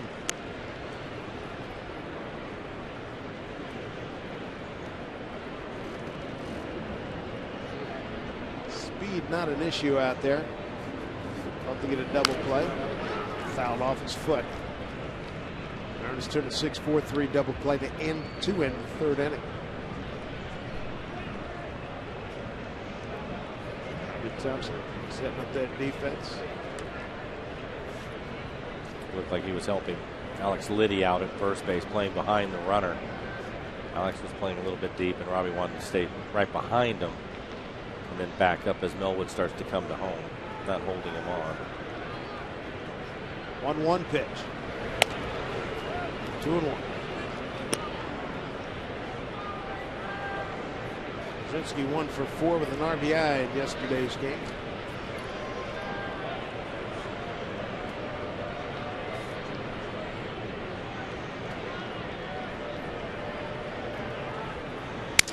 Broken bat, slow roller. Thrown to play. Did wow. they get him? Yeah, he did! Olivo held on with big train coming right down the tracks on him. Check his pulse right now, because Adam Dunn is carrying a big payload. That is a freight train coming right at you. Perfect throw, nice and low. What a heads-up play by Brendan Ryan. When you're up by a couple of runs, he's playing back. You're going to go for the double play. A jam shot off the bat of Pierzynski, and Ryan has to come get it, knowing that Dunn is not a fast runner. Gets rid of it quickly and cuts him down at the plate. Good thing the throw was where it was, because the life you save might be your catcher's. Great job by Olivo to hang on to it with Dunn in there. You can see his foot kick his glove, and he's able to hang on to it. What a play by Brendan Ryan and Miguel Olivo. Ryan had the play in front of him. He had no shot at two. No, I thought he was. I expected him to throw across the diamond and get the out. Second White Sox runner taken out at home plate. Ichiro threw out Fukudome to end the fourth inning. Steve Delabar has joined Charlie Furbish out in the pen. But take another look at this play. Comes home right away. You can see how quickly he gets rid of it. Because it's down, Miguel actually is able to protect himself a little bit, but then Dunn, big man, ends up kicking the glove as he puts the tag on him, and Miguel's able to hang on to it. Deep dirt, runner's hold. That play could have really been ugly. Miguel would have ended up on the bad end of that. Yeah. As strong as he is, he's still giving up about 60 pounds.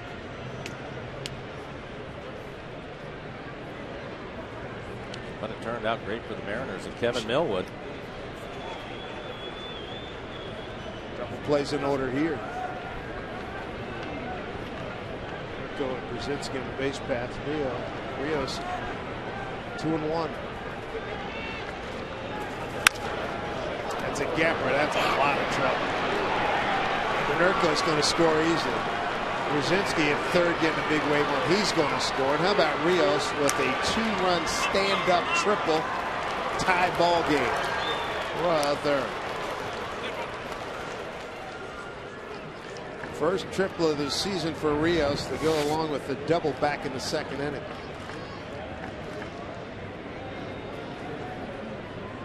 That'll do it for Kevin Millwood as Eric Wedge coming out to get him. Rios charged one up, sent it to the gap, cleared the bases. Charlie Furbish will take over. And this game locked up again at 4-4. We're in the sixth.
Sports is brought to you by Snoqualmie Casino, Seattle's premier entertainment, gaming, and dining destination. By AT&T, the nation's largest 4G network. AT&T, rethink possible. By your Lexus dealer, who invites you to test drive a Lexus today. And by Sterling Bank, life is about the good stuff. Your bank should be too. Visit our new website at bankwithsterling.com. Absolutely perfect day here at Safeco Field. You got fans out there in the pen and in the stands. Everybody enjoying Mariners baseball right now. We've got a tie game. Angie Mentink here at the Ford Sports Desk. A reminder that coming up afterwards, we'll wrap this one up. Jen will be in the clubhouse. And also coming up after the postgame show, Mariners All Access, Munenori Kawasaki. If you have not gotten to know this guy, we're going to help. And let me tell you this, he is one of the most interesting characters that you will ever meet. We'll make sure that you're introduced to him on Mariners All Access. That's coming up after today's postgame show. Dave, back upstairs to you. Energizer Bunny has a hero. It's Kawasaki, to be sure. Charlie Burbish will take over, the left-hander. ERA right at 6. Only 3 innings pitched for Charlie so far. 4 strikeouts, 1 walk. He's given up 1 home run. And he came in to face Fukudome, left-handed hitter, playing center field today for the White Sox. We'll see if Charlie can get a strikeout in this situation and strand the runner at third. Just 1 out here in the inning. The Mariners will bring their infield up. I guess that play by Ryan to Olivo to get done at the plate now. 4-4 game, 1 out. Infield in. Runner at third is Rios. Fly ball center field. This will get it done. Rios coming home. He scores standing, and the Sox are back in front, 5-4. Sacrifice fly Fukudome for his 12th RBI. Great job, Rio. Great job. Great job. That'll be good job. 2 outs.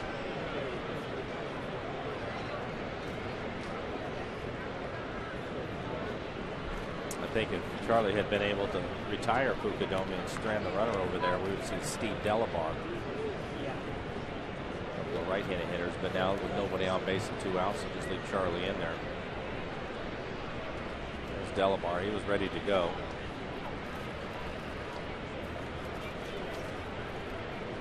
Brent Morel is the hitter, third baseman. Fly ball, right center field. Ichiro Figgins. Good grief. Ichiro makes the catch. 5-4 White Sox.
White Sox, they've taken a lead on the 2-run triple by Rios and a sac fly by Fukudome. Make sure you enjoy the flexibility and experience the fun. The Mariners 6-game flex pack. You get the pick from the best dates, opponents, and special events.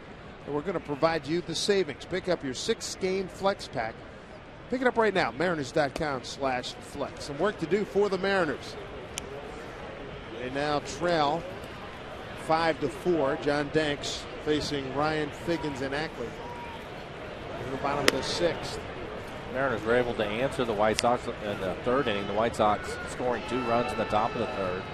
Mariners coming right back with 2 of their own.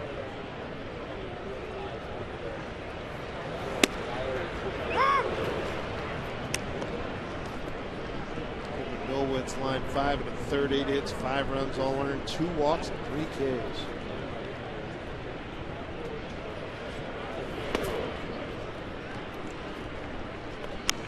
Three and one to Ryan.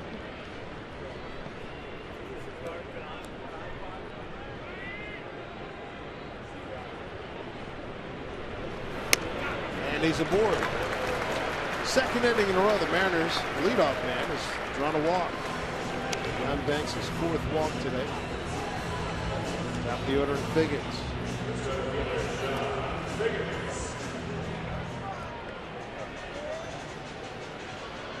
Figgy looking to get something going here. Strikeout, a walk and a run scored, and a strikeout looking.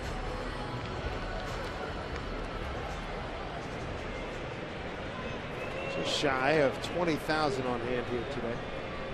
19,975.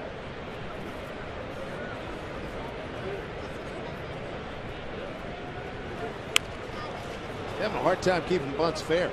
Yeah, it's the 3rd attempt for Sean Figgins. He hasn't been able to get one down yet. Tried a couple of safety squeezes last time up.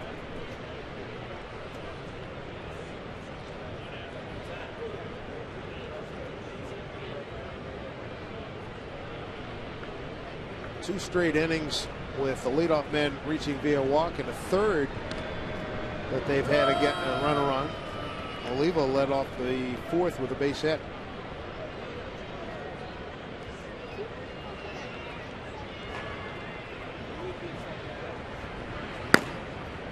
Addison Reed, the right-hander for the White Sox. Another foul, but he is not exactly having the time of his life. He's trying to, all 4 of them, he tried to bunt towards the first baseman, and all 4 attempts have gone foul. Take another look at it, reaching for that last pitch, hitting it, bunting it off the end of the bat.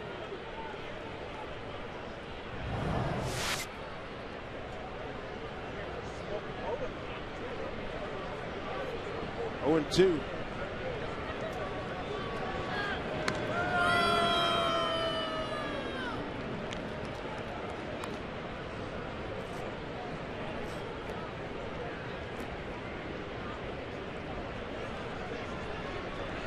Five runs, 8 hits, and an error for the White Sox. 4 runs, 7 hits, no errors for the Mariners. Gets the bunt down. There you go.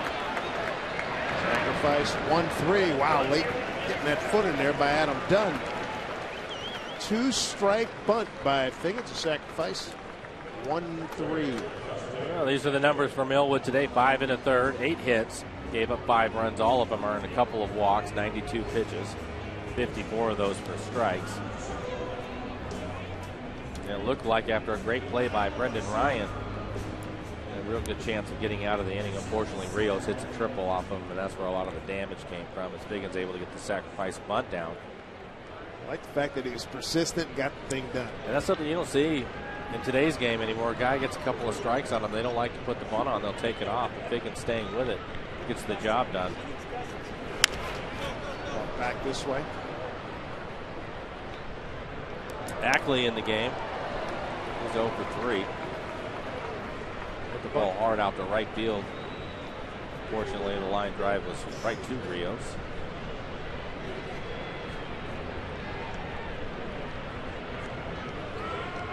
He's on. Here he's trying to sneak behind Ryan. Not that much of a lead for Ryan.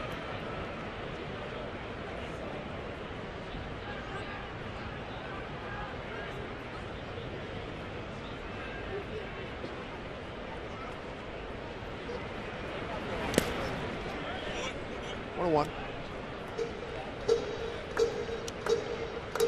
Ackley today, strikeout, reached on a pass ball, hard line to the right, and fielder's choice RBI.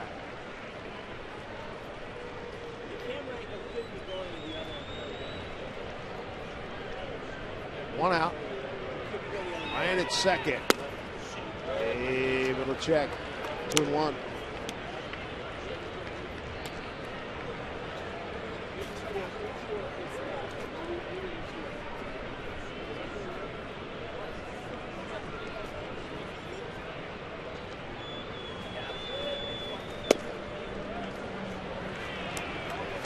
3-1.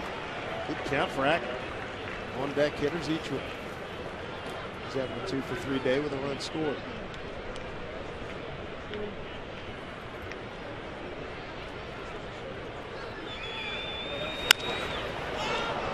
Slicing fly ball, shallow left field for Littleton. 2 outs. Ichiro having a great day. A couple of hits and scored a run. Threw a runner out at the plate and almost threw out another runner at second. He had a busy day. Robin Ventura coming out to the mound. He likes his setup, guys. He likes Reed. He's making a pull here. I wouldn't be surprised. Well, he is an easygoing guy. Nice fellow, Robin Ventura. Fine player, college, great player in college, really good player in the big leagues. Danks at 92 pitches.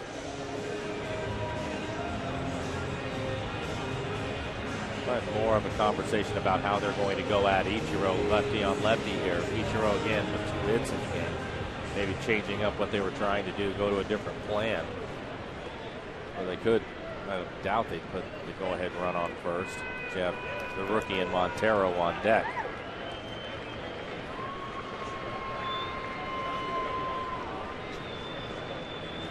Ryan led the inning off with a walk on a 3-1 pitch. Sacrificed to second by Figgins. Ackley flied to left. Now Ichiro with 2 outs.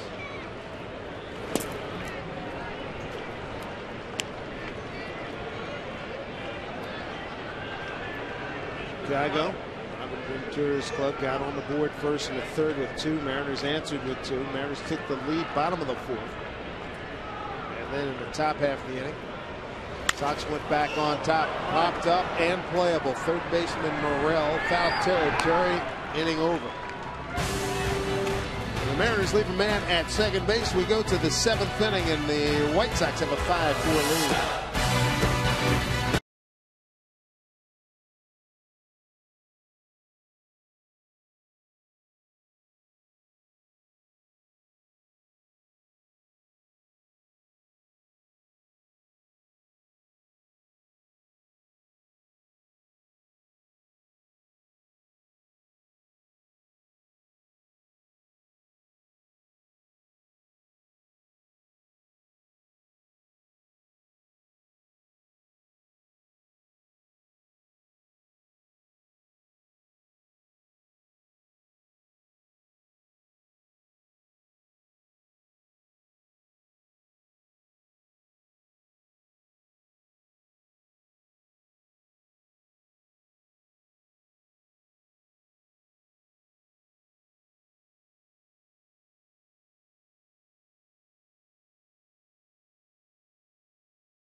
Gorgeous Sunday afternoon. Bring the family out to the ballpark.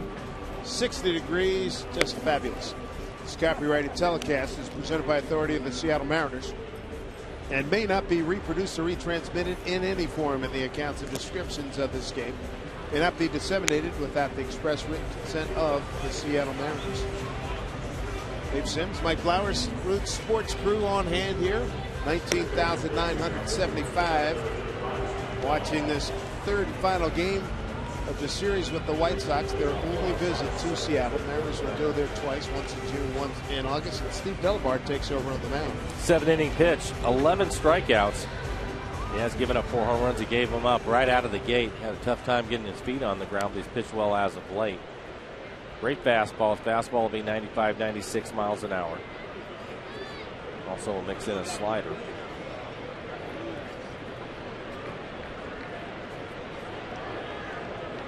We're in the 7th. Gordon Beckham leads it off. 9-1-2. Littlebridge and Ramirez to follow. Strike one.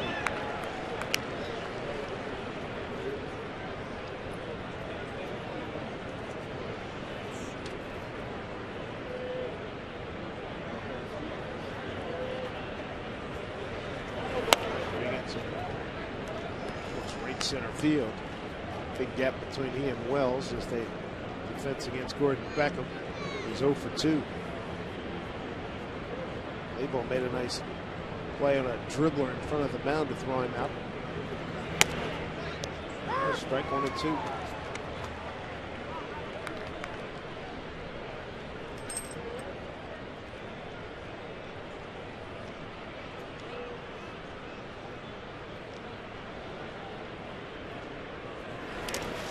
Good dig by Olivo. Delabar, part of one of a few guys. Eric Wedd's trying to make sure, trying to see what kind of role that they can earn. He's set at the back end with Wilhelmsen in the 8th league and the 9th. Well, I like Delabar's arm. Again, his fastball's at 95, 96 miles an hour. It's popped up in the infield. Liddy taking charge. Nice play. 1 out. Take a look at the Mariners calendar, brought to you by Sleep Country USA. Sox leave town today. Travel day tomorrow. Detroit, Toronto, and Tampa St. Pete in the future for the Mariners. First long road trip of the season. I take that back. Let me take that back. Please. Disregard the longest domestic trip to this point. Top of the order, Brett Littlebridge.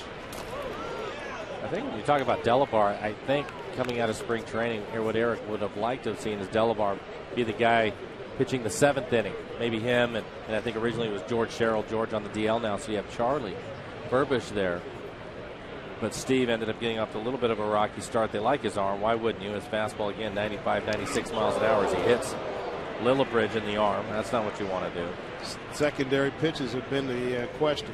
Well, he was hurt early in the season with the home runs and on a slider, and a slider to me looked like he was throwing it hard and it was flat. In other words, he wasn't changing any of the plane on it, and that's pretty easy for a hitter to make that adjustment. So he's been working on that, and if he can get that downward tilt on a slider, it'll certainly help him out with the great fastball that he has. First hit batter by Delabar this season. Good runner at first in Littlebridge. A stolen base today and one yesterday. Fastball up high to Alexi Ramirez. RBI double back in the 3rd with a run scored, 1 for 3. Tom Wilhelmsen. He's been great, hasn't he? Mm-hmm. Very consistent. Adam Dunn on deck.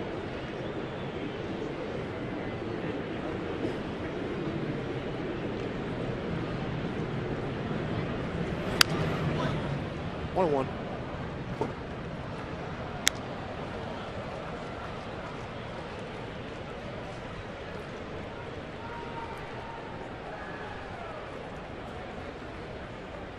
There's a final up on the board. Houston 12-0 at home, beating the Dodgers. So nothing Matt Kim could do to help his ball club out today. 12-0.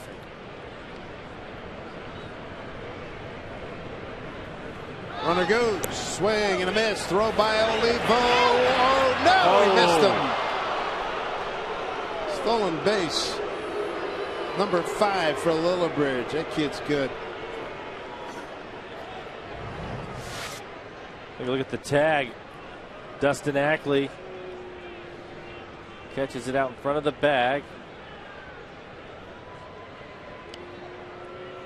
So you never really get contact on No. it.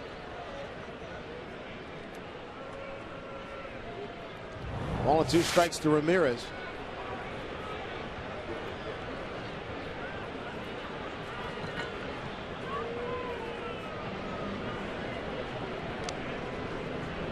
One-two pitch.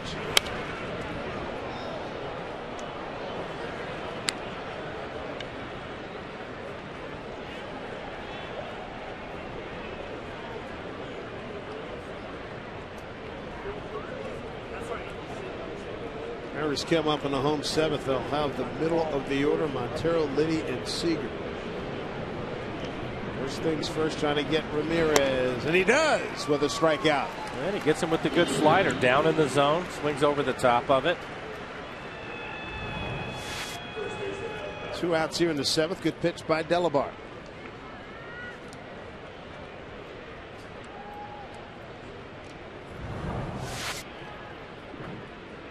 Here's Adam Dunn.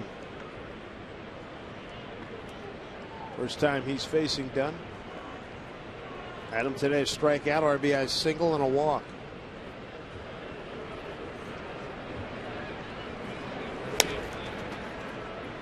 Ball one.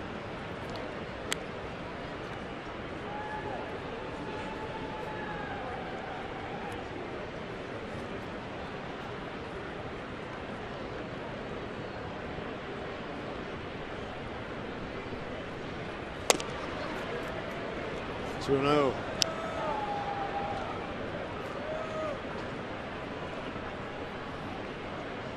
Walker goes on deck, 2 outs. 2-0 to Dunn with the runner at second. Lillibridge, a fast runner.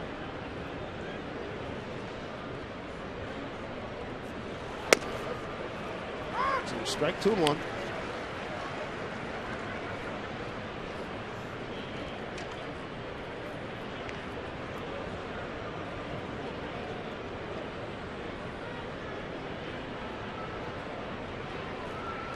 Lillibridge taking his lead at second. 2-1 to Dunn. 3-1. Here's Konerko.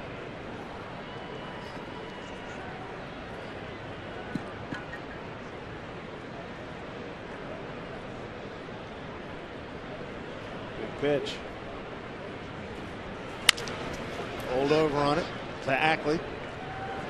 And that'll do it for the White Sox here in the seventh. Nothing across. Home seventh. Mariners trailed by 1. Heart of the order coming up. 5-4 Sox.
Stretch brought to you by Washington's Lottery and the Department of Imagination, encouraging you to imagine bigger when you play the lottery.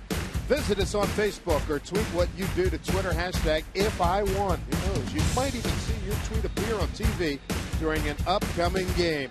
Mariners trying to get a game in this series with the White Sox. They dropped the first 2. It's 5-4 Sox right now. Let's revisit, shall we?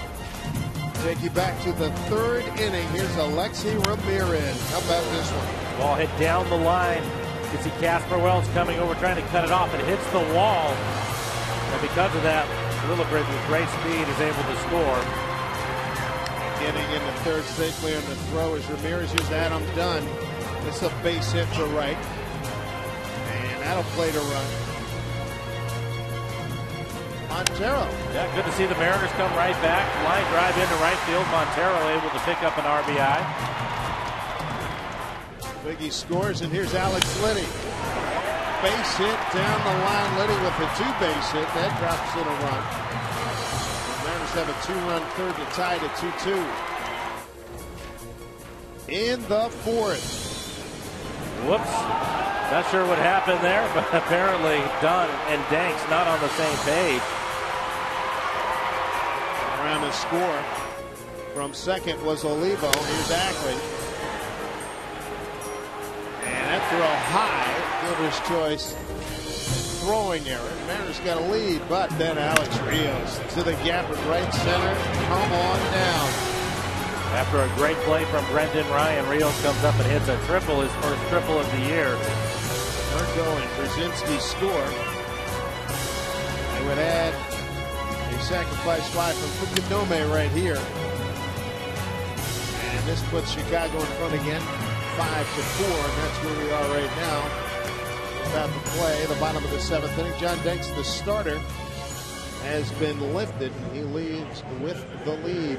And his numbers, 6 innings pitched, 7 hits, 4 runs, all of them earned. He also had 4 walks, 6 strikeouts, 94 pitches for Danks, the left-hander. Out of the game, we'll turn things over to Addison Reed. See Reed's numbers, 5 1/3, 5 strikeouts, is yet to give up or not.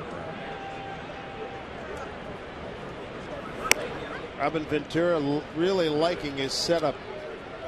Guys in the bullpen, you got Reed, Jesse Crane, and Matt Thornton, and then they want to close with Hector Santiago.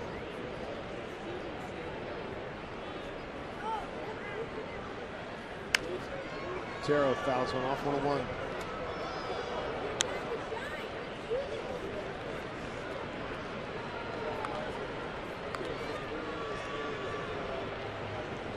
Montero, Liddy, and Seager here in the seventh inning for the Mariners.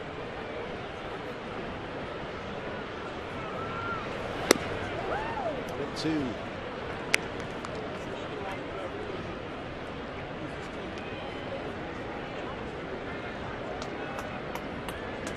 Like a lot of things for Jesus Montero, seeing guys for the first time.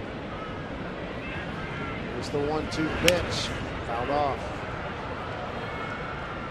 Stepping in at this at bat, hitting .250. A couple of home runs, 8 RBIs on the year from Montero. Looks like he ended up breaking his bat on that last one. We'll get a new piece of lumber.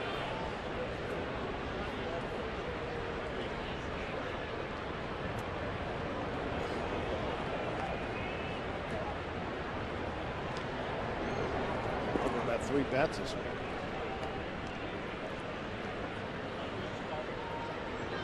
Good look at Safeco Field. Beautiful day here in Seattle. Out towards CenturyLink.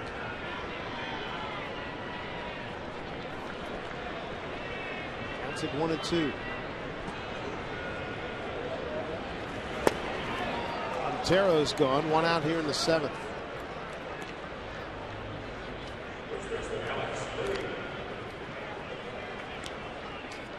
Let's see if Alex Liddy can add to his day. He's 1 for 2 with a double. Picked up an RBI.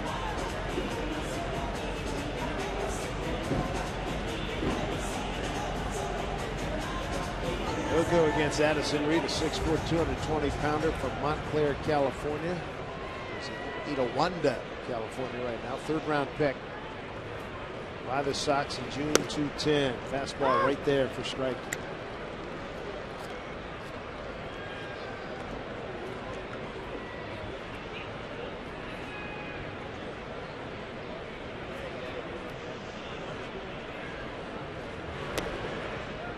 Check, he did. 1-1. Reed rated the #1 prospect in the White Sox organization by Baseball America. He also said he has the best slider in the Sox system. He also has a good fastball, topping out at 95 miles an hour. Reed was with the Sox for just 6 games late last year. 3.68 ERA at 7 1/3 innings, 10 hits, 3 runs. Gave up 1 homer. Oh, into the zone for a ball, 2-2. Reed comes out of San Diego State University.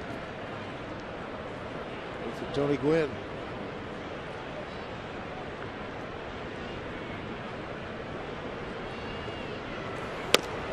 Strike 3 called. 2 outs. Quick 2 outs here in the 7th. It'll bring up Kyle Seager. Let's check out Sound Transit. If you're tired of paying high gas prices at the pump, well, ride Sound Transit and save big. Visit soundtransit.org for more details.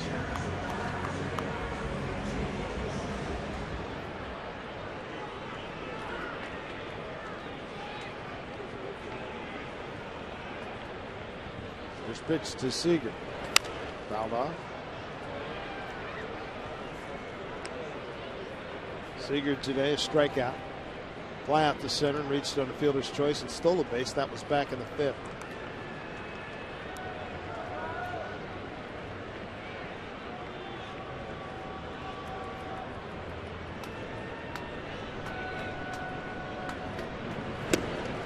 One, 2. Reed was the 2009 National Stopper of the Year by the National Collegiate Baseball Writers Association. Led the nation with 20 saves. First team All-American. 0-2 to Seager. Got him. Brzezinski will throw down to Dunn. Inning done. Strikes out the side in the 7th. Sox by a run.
Seattle 5-4 White Sox. Mariners on the short end right now. New pitcher. Check our Nissan shift to the bullpen. Be the Mariners' 4th pitcher today, Tom Wilhelmsen. And Tom has pitched well for Eric Wedge. A lot of confidence in him. You can see his ERA under 1.90 innings, 10 innings pitched for him. 12 strikeouts, 3 walks. Opponent's average just 143. Tom's fastball will be about 96 miles an hour. Great overhand curveball. They get tested early. Konerko, Brzezinski, and Rios 4, 5, and 6 for the White Sox.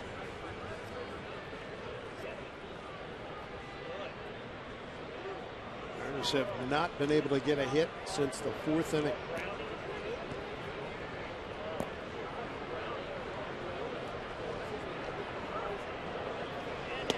Bartender for the setup and a first pitch. He's in there for a strike to Konerko.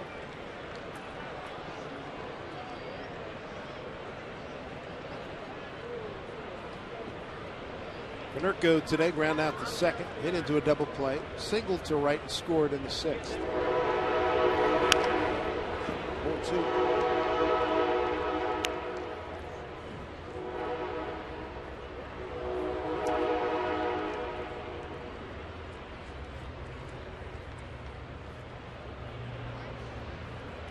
Mariner runs coming in the 3rd and the 4th. Nothing since.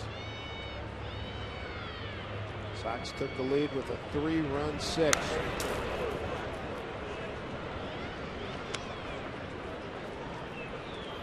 Like your lemonade? Back them up. Great day for it. It's be in the low 70s here at the ballpark today.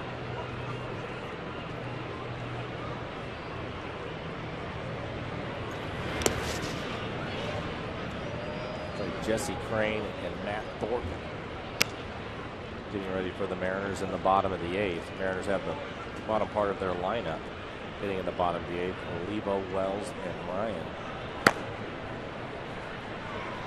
Thornton, forward round, number 37, the left-hander. Former Mariner, 1-2 pitch.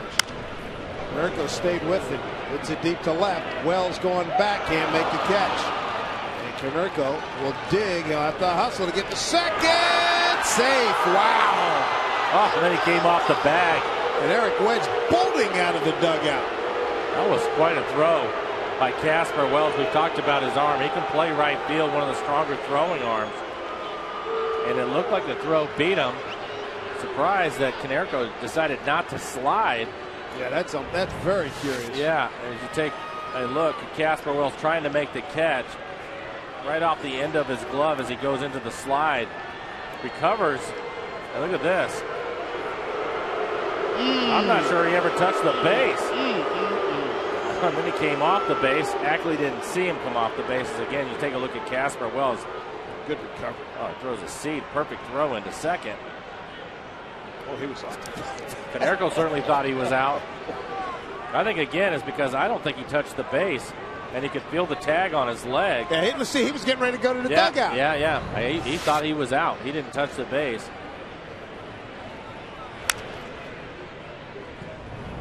Take another look at it. You see his reaction. He steps wide of the base right there, tagged on the leg. Then he touches it with his toe, and he thinks he's out. Yeah, he looked very resigned right there and didn't hear anything. They're going to run Diaza for him. So he may have pulled something. Alejandro Diaza, we've seen him the last couple of games in the leadoff spot.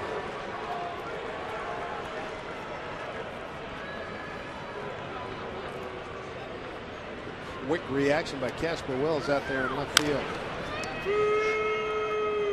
See those first two swings by Pierzynski after the double from Konerko, trying to hook the ball out in front of both pitches.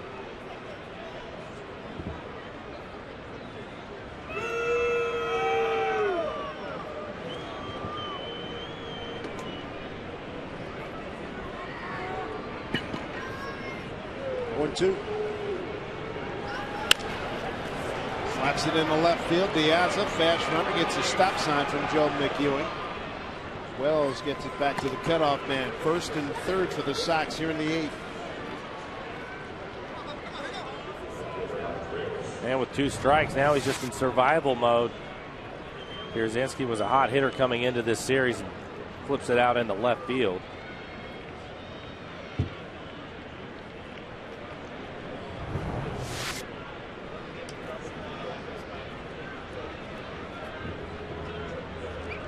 Alex Rios. Rios having a day. Doubled in the second, tripled back in the 6th inning and drove in a couple of runs. He's also scored a run today. We get Diaza, he's at third. Pierzynski at first. Wilhelmsen in trouble, nobody out.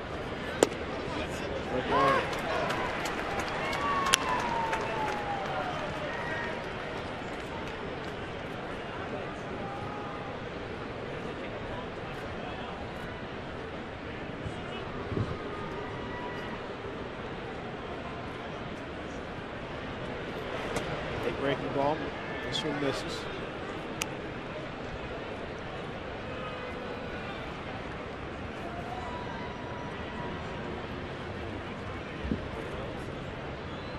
Nobody out.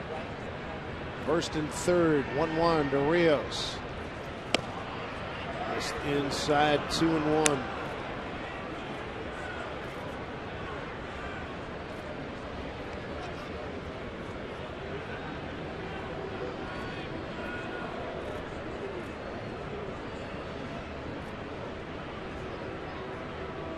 One broken bat looper, that'll get a run in. 6-4 White Sox. Going to third is Pierzynski, and he'll get there. Another RBI for Rios, a 3 RBI days, a home run away from a cycle. And the White Sox greet Wilhelmsen with a double, a single, and a single. Breaks his bat. With the infield drawn in, no chance for Brendan Ryan as he flares this one into left center field.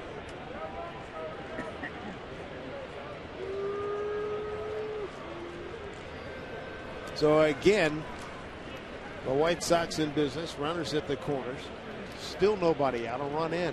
They have a 2-run lead. Fukudome, the hitter, sacrifice flies last time up.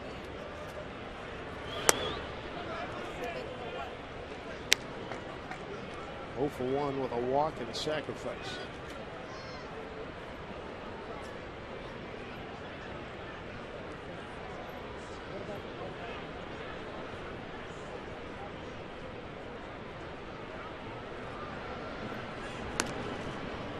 Rios back safely.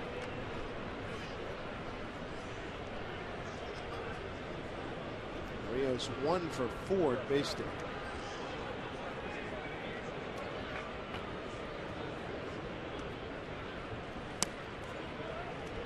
2-0 the count.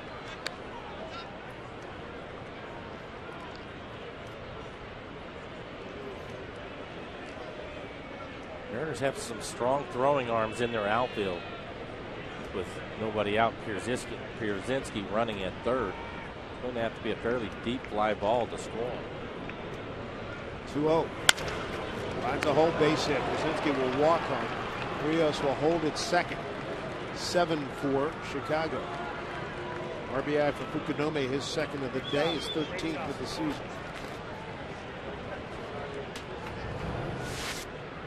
That's a ground ball, finds a hole on the right side of the infield. 4 straight hits now for the White Sox here in the 8th. Double and 3 singles. Clearly Thames' least productive outing thus far this season. Carl Willis going out to the mound. Morel, third baseman for the White Sox, coming up. There's still nobody out. I would assume he's going to bunt here. Number 8 hitter as Lidke gets loose out in the Mariners pen, the left-hander. Beckham, a righty, hitting after Morel. Then Lillibridge, Ramirez. So they have some right-handed hitters. Lidke getting loose. Adam Dunn, the next lefty. He's 5 deep before they see him.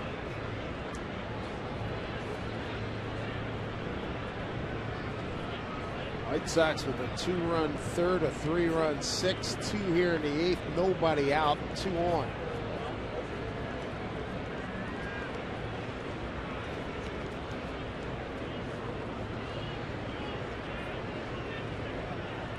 Brent Morel, a strikeout looking, a base hit to right, fly to right, 1 for 3. Two on, nobody out. Buck takes ball 1.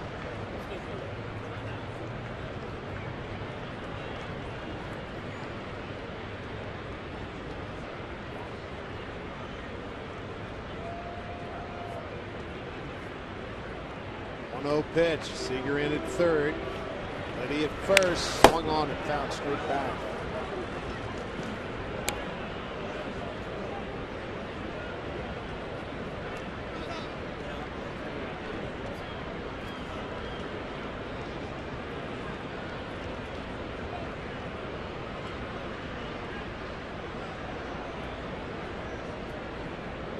Runners take their lead. He's running at second base with Fukudome at first.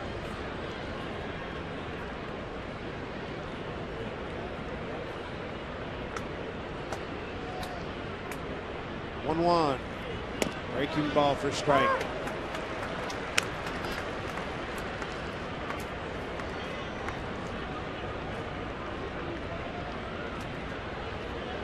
Jesse Crane has sat down out in the White Sox pen, so it looks like it will be Matt Thornton, hard throwing left-hander.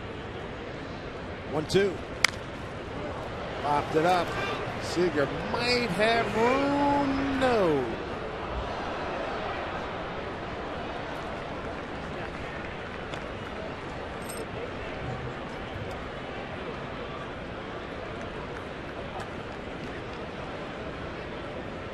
Beautiful blue.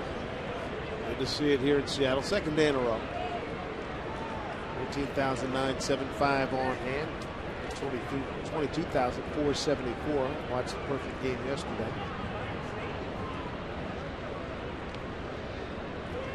Breaking ball. Yes, sir. Got him.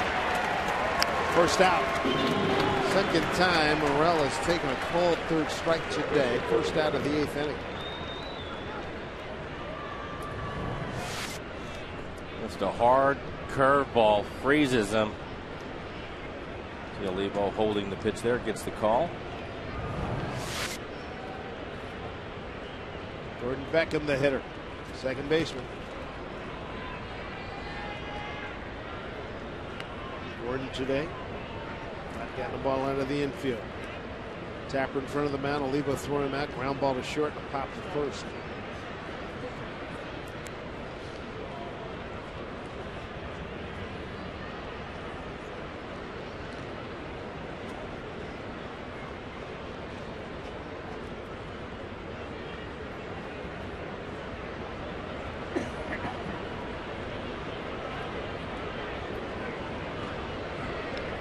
Tough go for Tom Wilhelmsen here in the 8th.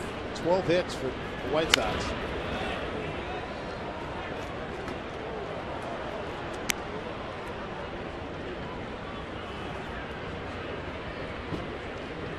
So Tom laboring. This will be pitch number 22 coming up.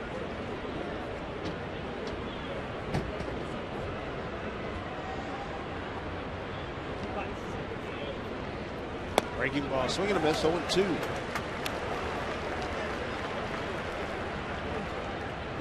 The 6th hitter Tom is facing here in the 8th.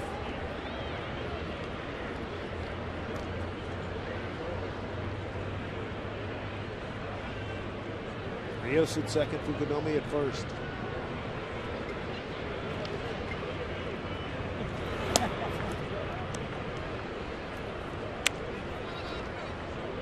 Looks like he feels pretty good about his curveball, but his command on his fastball hasn't been what we're used to seeing from Tom. Lucas Lidke still throwing out Mariner pen. 1-2, 1 out, 2 on. 2 runs in, 7-4 Sox. Another good curveball. Put that one in.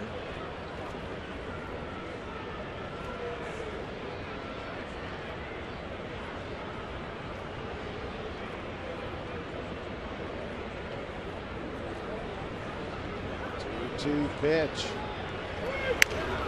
Breaking ball. A lot of English on that one. Seager to Ackley. Over to Libby for the double play as they go around the horn to end the inning in the 8th. But the Sox strike again for 2 more and extend the lead to 7-4. Bottom third of the order for the Mariners. Olivo, Wells, and Ryan coming up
The Mariners need 3 to play catch-up with the White Sox. Hi, everybody. Angie Mentink here at the Ford Sports Desk. Tomorrow is an off day, and the Mariners will use it to head to Detroit. Jason Vargas is the first one out for the Mariners. He goes up against Max Scherzer. 17 strikeouts and 14 2/3 for him. Then it's Felix Hernandez. And by the way, Felix's 16th no decision last time out while throwing 7 or more innings and allowing 1 or fewer runs. And then Brecky in baseball on Thursday. Hector Noesi versus Rick Porcello. David Mike, back upstairs. Angie, thank you very much. Mariners looking for some runs, and boy, did they get their work cut out for them with big Matt Thornton out there.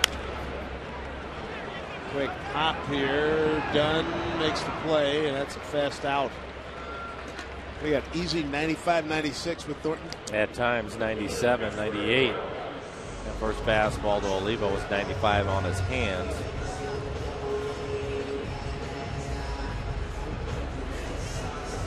Brandon Lee getting loose for the Mariners out of their pen.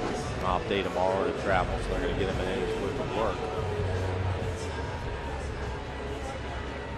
Thornton at 6-6 coming downhill at you. Addison Reed did a great job, struck out the side in the 7th inning. Mariners looking for their first hit since the 4th inning. And over the last three innings, there's the league warming up. Mariners have had just 3 base runners. Thornton has always impressed me with just that smooth delivery. Looks like he's having a catch today, and fastball popping in there at 95 miles an hour.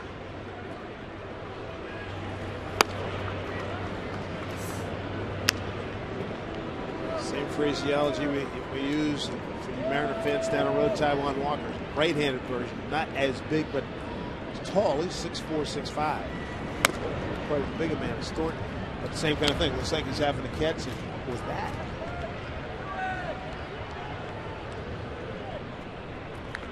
Two to Wells, and base hit today, 1 for 3. Morel throws to Dunn for out number 2.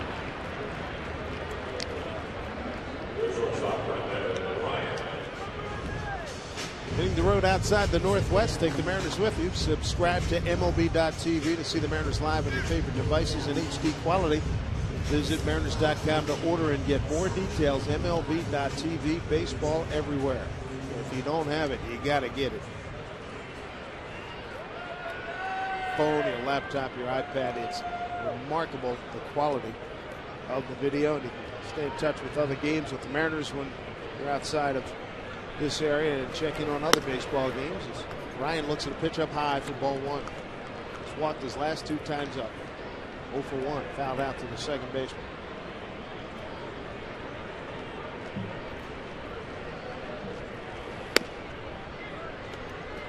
Two-0.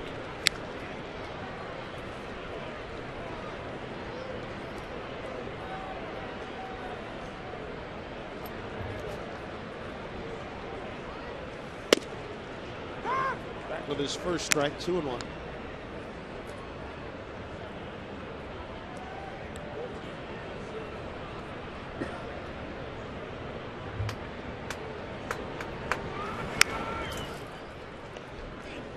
Mariners have left 8 men on. They left at least 1 runner on in each of the first 6 innings. Scored twice in the 3rd, twice in the 4th. 2 runners on in each of those 2 innings. Coming up with the clutch hit has been difficult for him today. Runners in scoring position, I have him 2 for 12 on the day. Oof.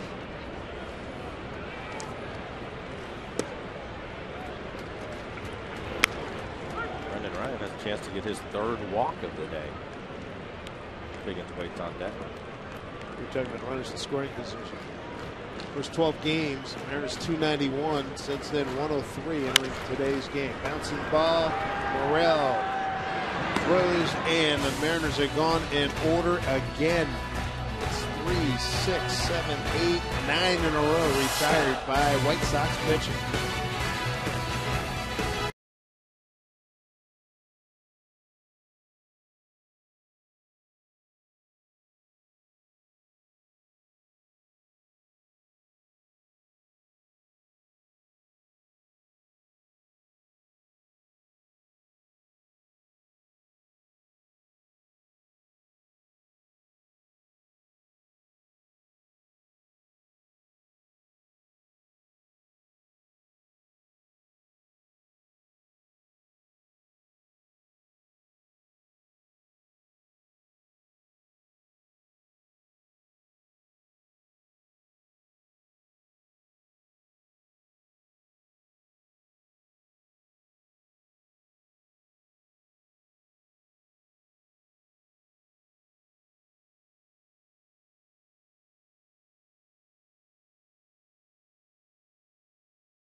Ninth inning. Hi, Sunny Six Killer. How you doing? Former Husky. Right now, the Mariners trail the White Sox by 3. Hi, everybody. Angie Mentink here. Another former Husky, just for the record. Meantime, the Angels haven't gotten off to the best start, and that's an understatement. They were looking for the sweep over the Baltimore Orioles at home. Orioles on top. Second baseman Howie Kendrick hit a solo shot to right field. Barely gets over the wall. That tied it. It went to extra innings, but Nick Markakis, who scored all of the Orioles' runs, ends up winning it in the 10th. Dave? Angie, thank you. Good to see Sunny Six Killer. Sunday afternoon BLT here. Brandon Lee gone. He's ahead of his first man, Brett Littlebridge, now 0-2. And again, not a save opportunity, but the Mariners have tomorrow off, giving Brandon a chance to get an inning of work in.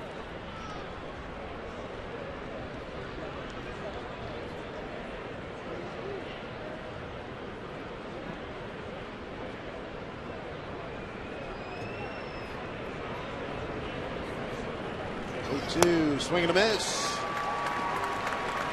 Good bat at Brett Littlebridge, who had a real nice day to the 2-hit stolen base, 1 score, 2 stolen bases. Good fastball at 96 miles an hour, bottom of the strike zone.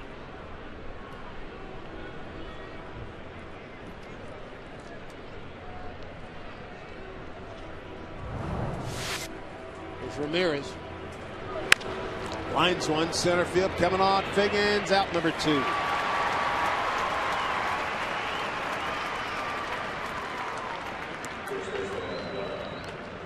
Left field or right field. I mean, left field or center field. Figgy's done a good job so far in this first month. More action out there. You get Jones and Santiago warming up for Robin Ventura's ball club. Nate Jones is the left-hander. Here's Adam Dunn.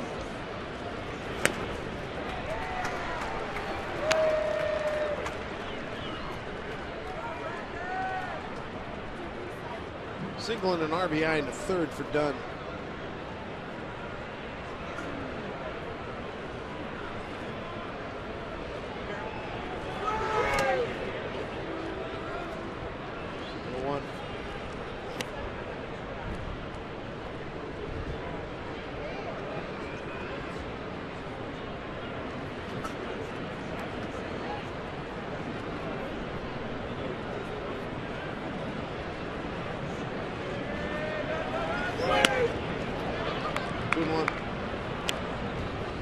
Mariners are at the top of the order. The bottom of the 9th, Figgins, Ackley, and Ichiro. Down by 3.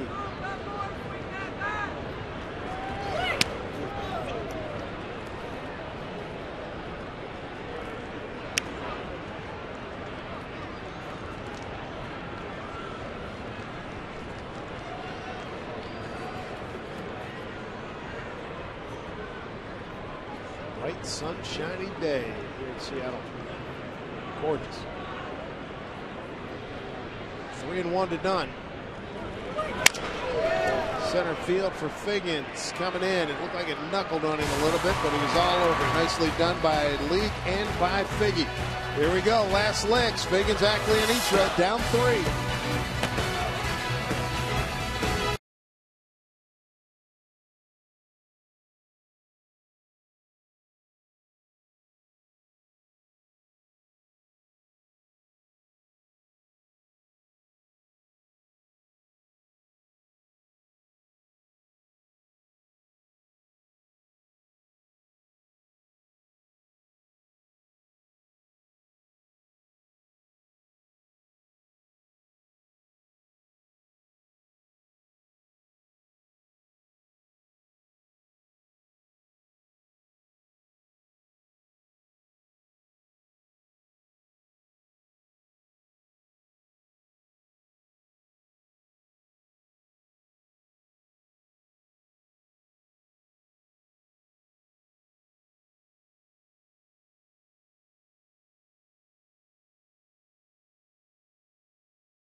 It has been a tough go against the White Sox.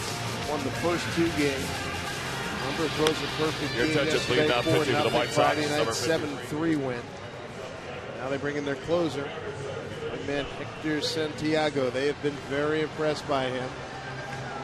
We had a chance to see him in game 1 of this series. Threw the ball well. Overall ERA high for him right now, but only 5 innings pitched for him. 7 strikeouts in those 5 innings.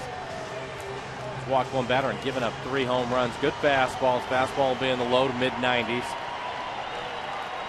Snap the slider off, and he'll get the top of the order. Figgins leading things off for the Mariners. Robin Ventura likening Santiago to his former Met teammate, John Franco. Santiago about the same size as Johnny Franco, 6'2", 210, a little bit bigger, but about the same height. He also has a good changeup like Franco. Changeup and a screwball. Figgy today, a strikeout swinging, walk and a run scored. Strikeout looking and a sacrifice. It was a well done sacrifice with 2 strikes.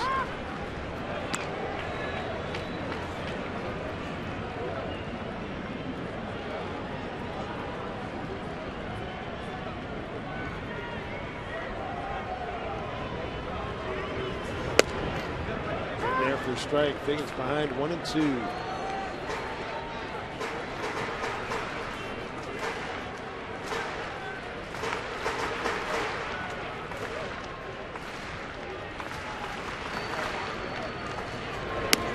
Outside. That looked like the screwball there, 76 miles an hour.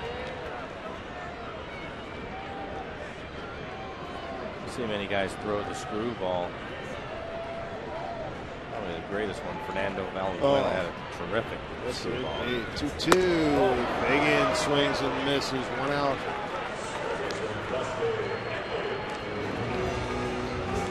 Well, after the 76 mile an hour screwball, here comes the 95 mile an hour fastball in on the hands of Figgins.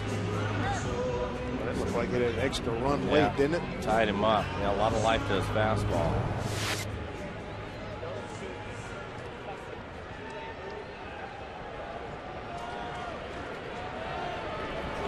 Swing and a miss by Ackley.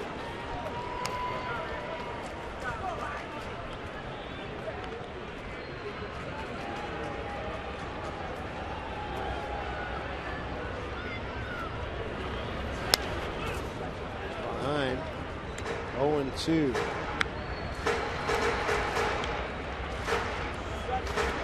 Philip Humber, the highlight of this weekend. Perfect game.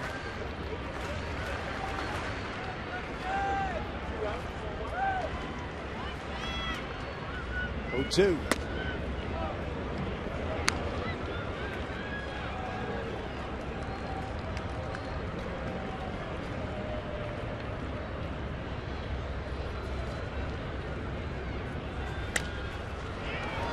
To left field. Ramirez got a good angle on it. Off his glove. He thought he had a better angle than Lillibridge and Morel. Good base hit. Well, Lillibridge playing deep, had a late break on it as Ramirez comes in and makes the backhanded stab at it right off the thumb of his glove. That'll be a base hit for Ackley. Give Ichiro an opportunity. Ichiro's had a nice day, 2 for 4.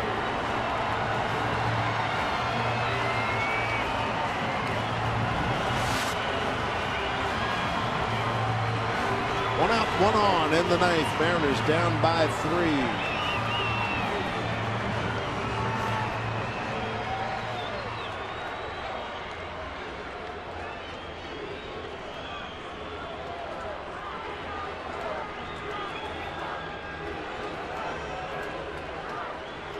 Santiago working from the third base side of the rubber, infield double play depth. Ball 1.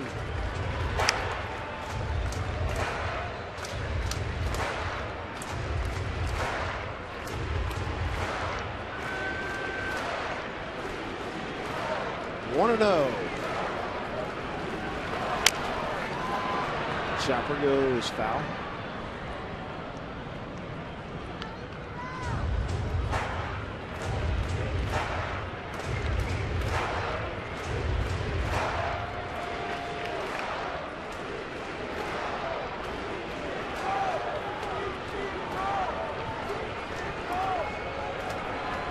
7 runs on 12 hits and an error for Chicago. 4 runs, 8 hits. No errors for the Mariners. 1-1 to Ichiro. Man at first. 2-1.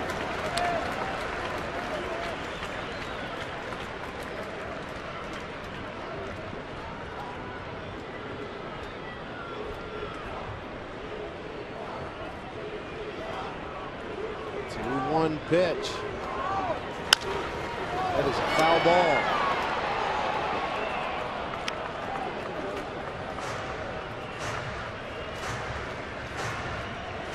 Haven't seen a hard breaking ball from Santiago yet. He's basically stayed with his fastball, changeup, screwball. There's Velez looking on. Repositioning the right fielder Rios, moving him more towards right center. He was shading towards the line. Strike 3 called. 2 outs.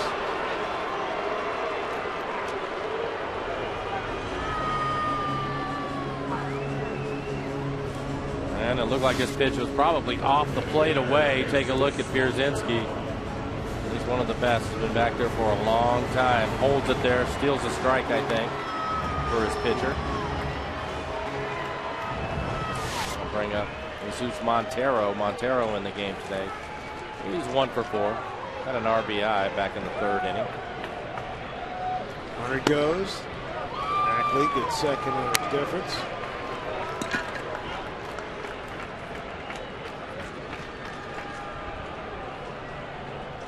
Seventh 4-ball game.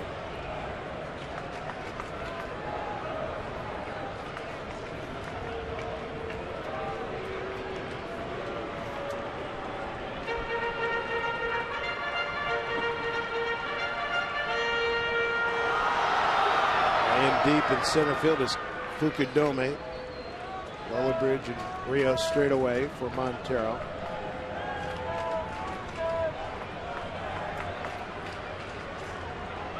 Santiago set the 1-0 to Montero. Late 1-1.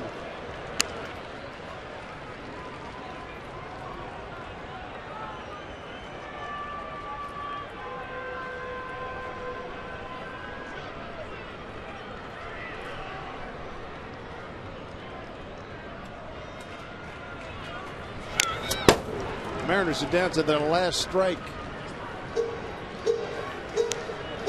Actually a 2-out base runner. Santiago's throwing hard. Topped out at 96 miles an hour. He's been consistently at 95. Certainly see why Robin Ventura likes him so much. Ball and 2 strikes to Montero. The right center field. Rios will put it away, and the White Sox have swept the Mariners. Final score today 7-4. And since 2010, the White Sox are now 19-3 against the Mariners. As the Mariners conclude this homestand on a down note, they go 3-6 on this first extended homestand. Yeah, not the homestand they were looking for after playing well on the road, getting a chance to come home, but they'll have to go back out on the road again. A long road trip for them. 10 games on this next road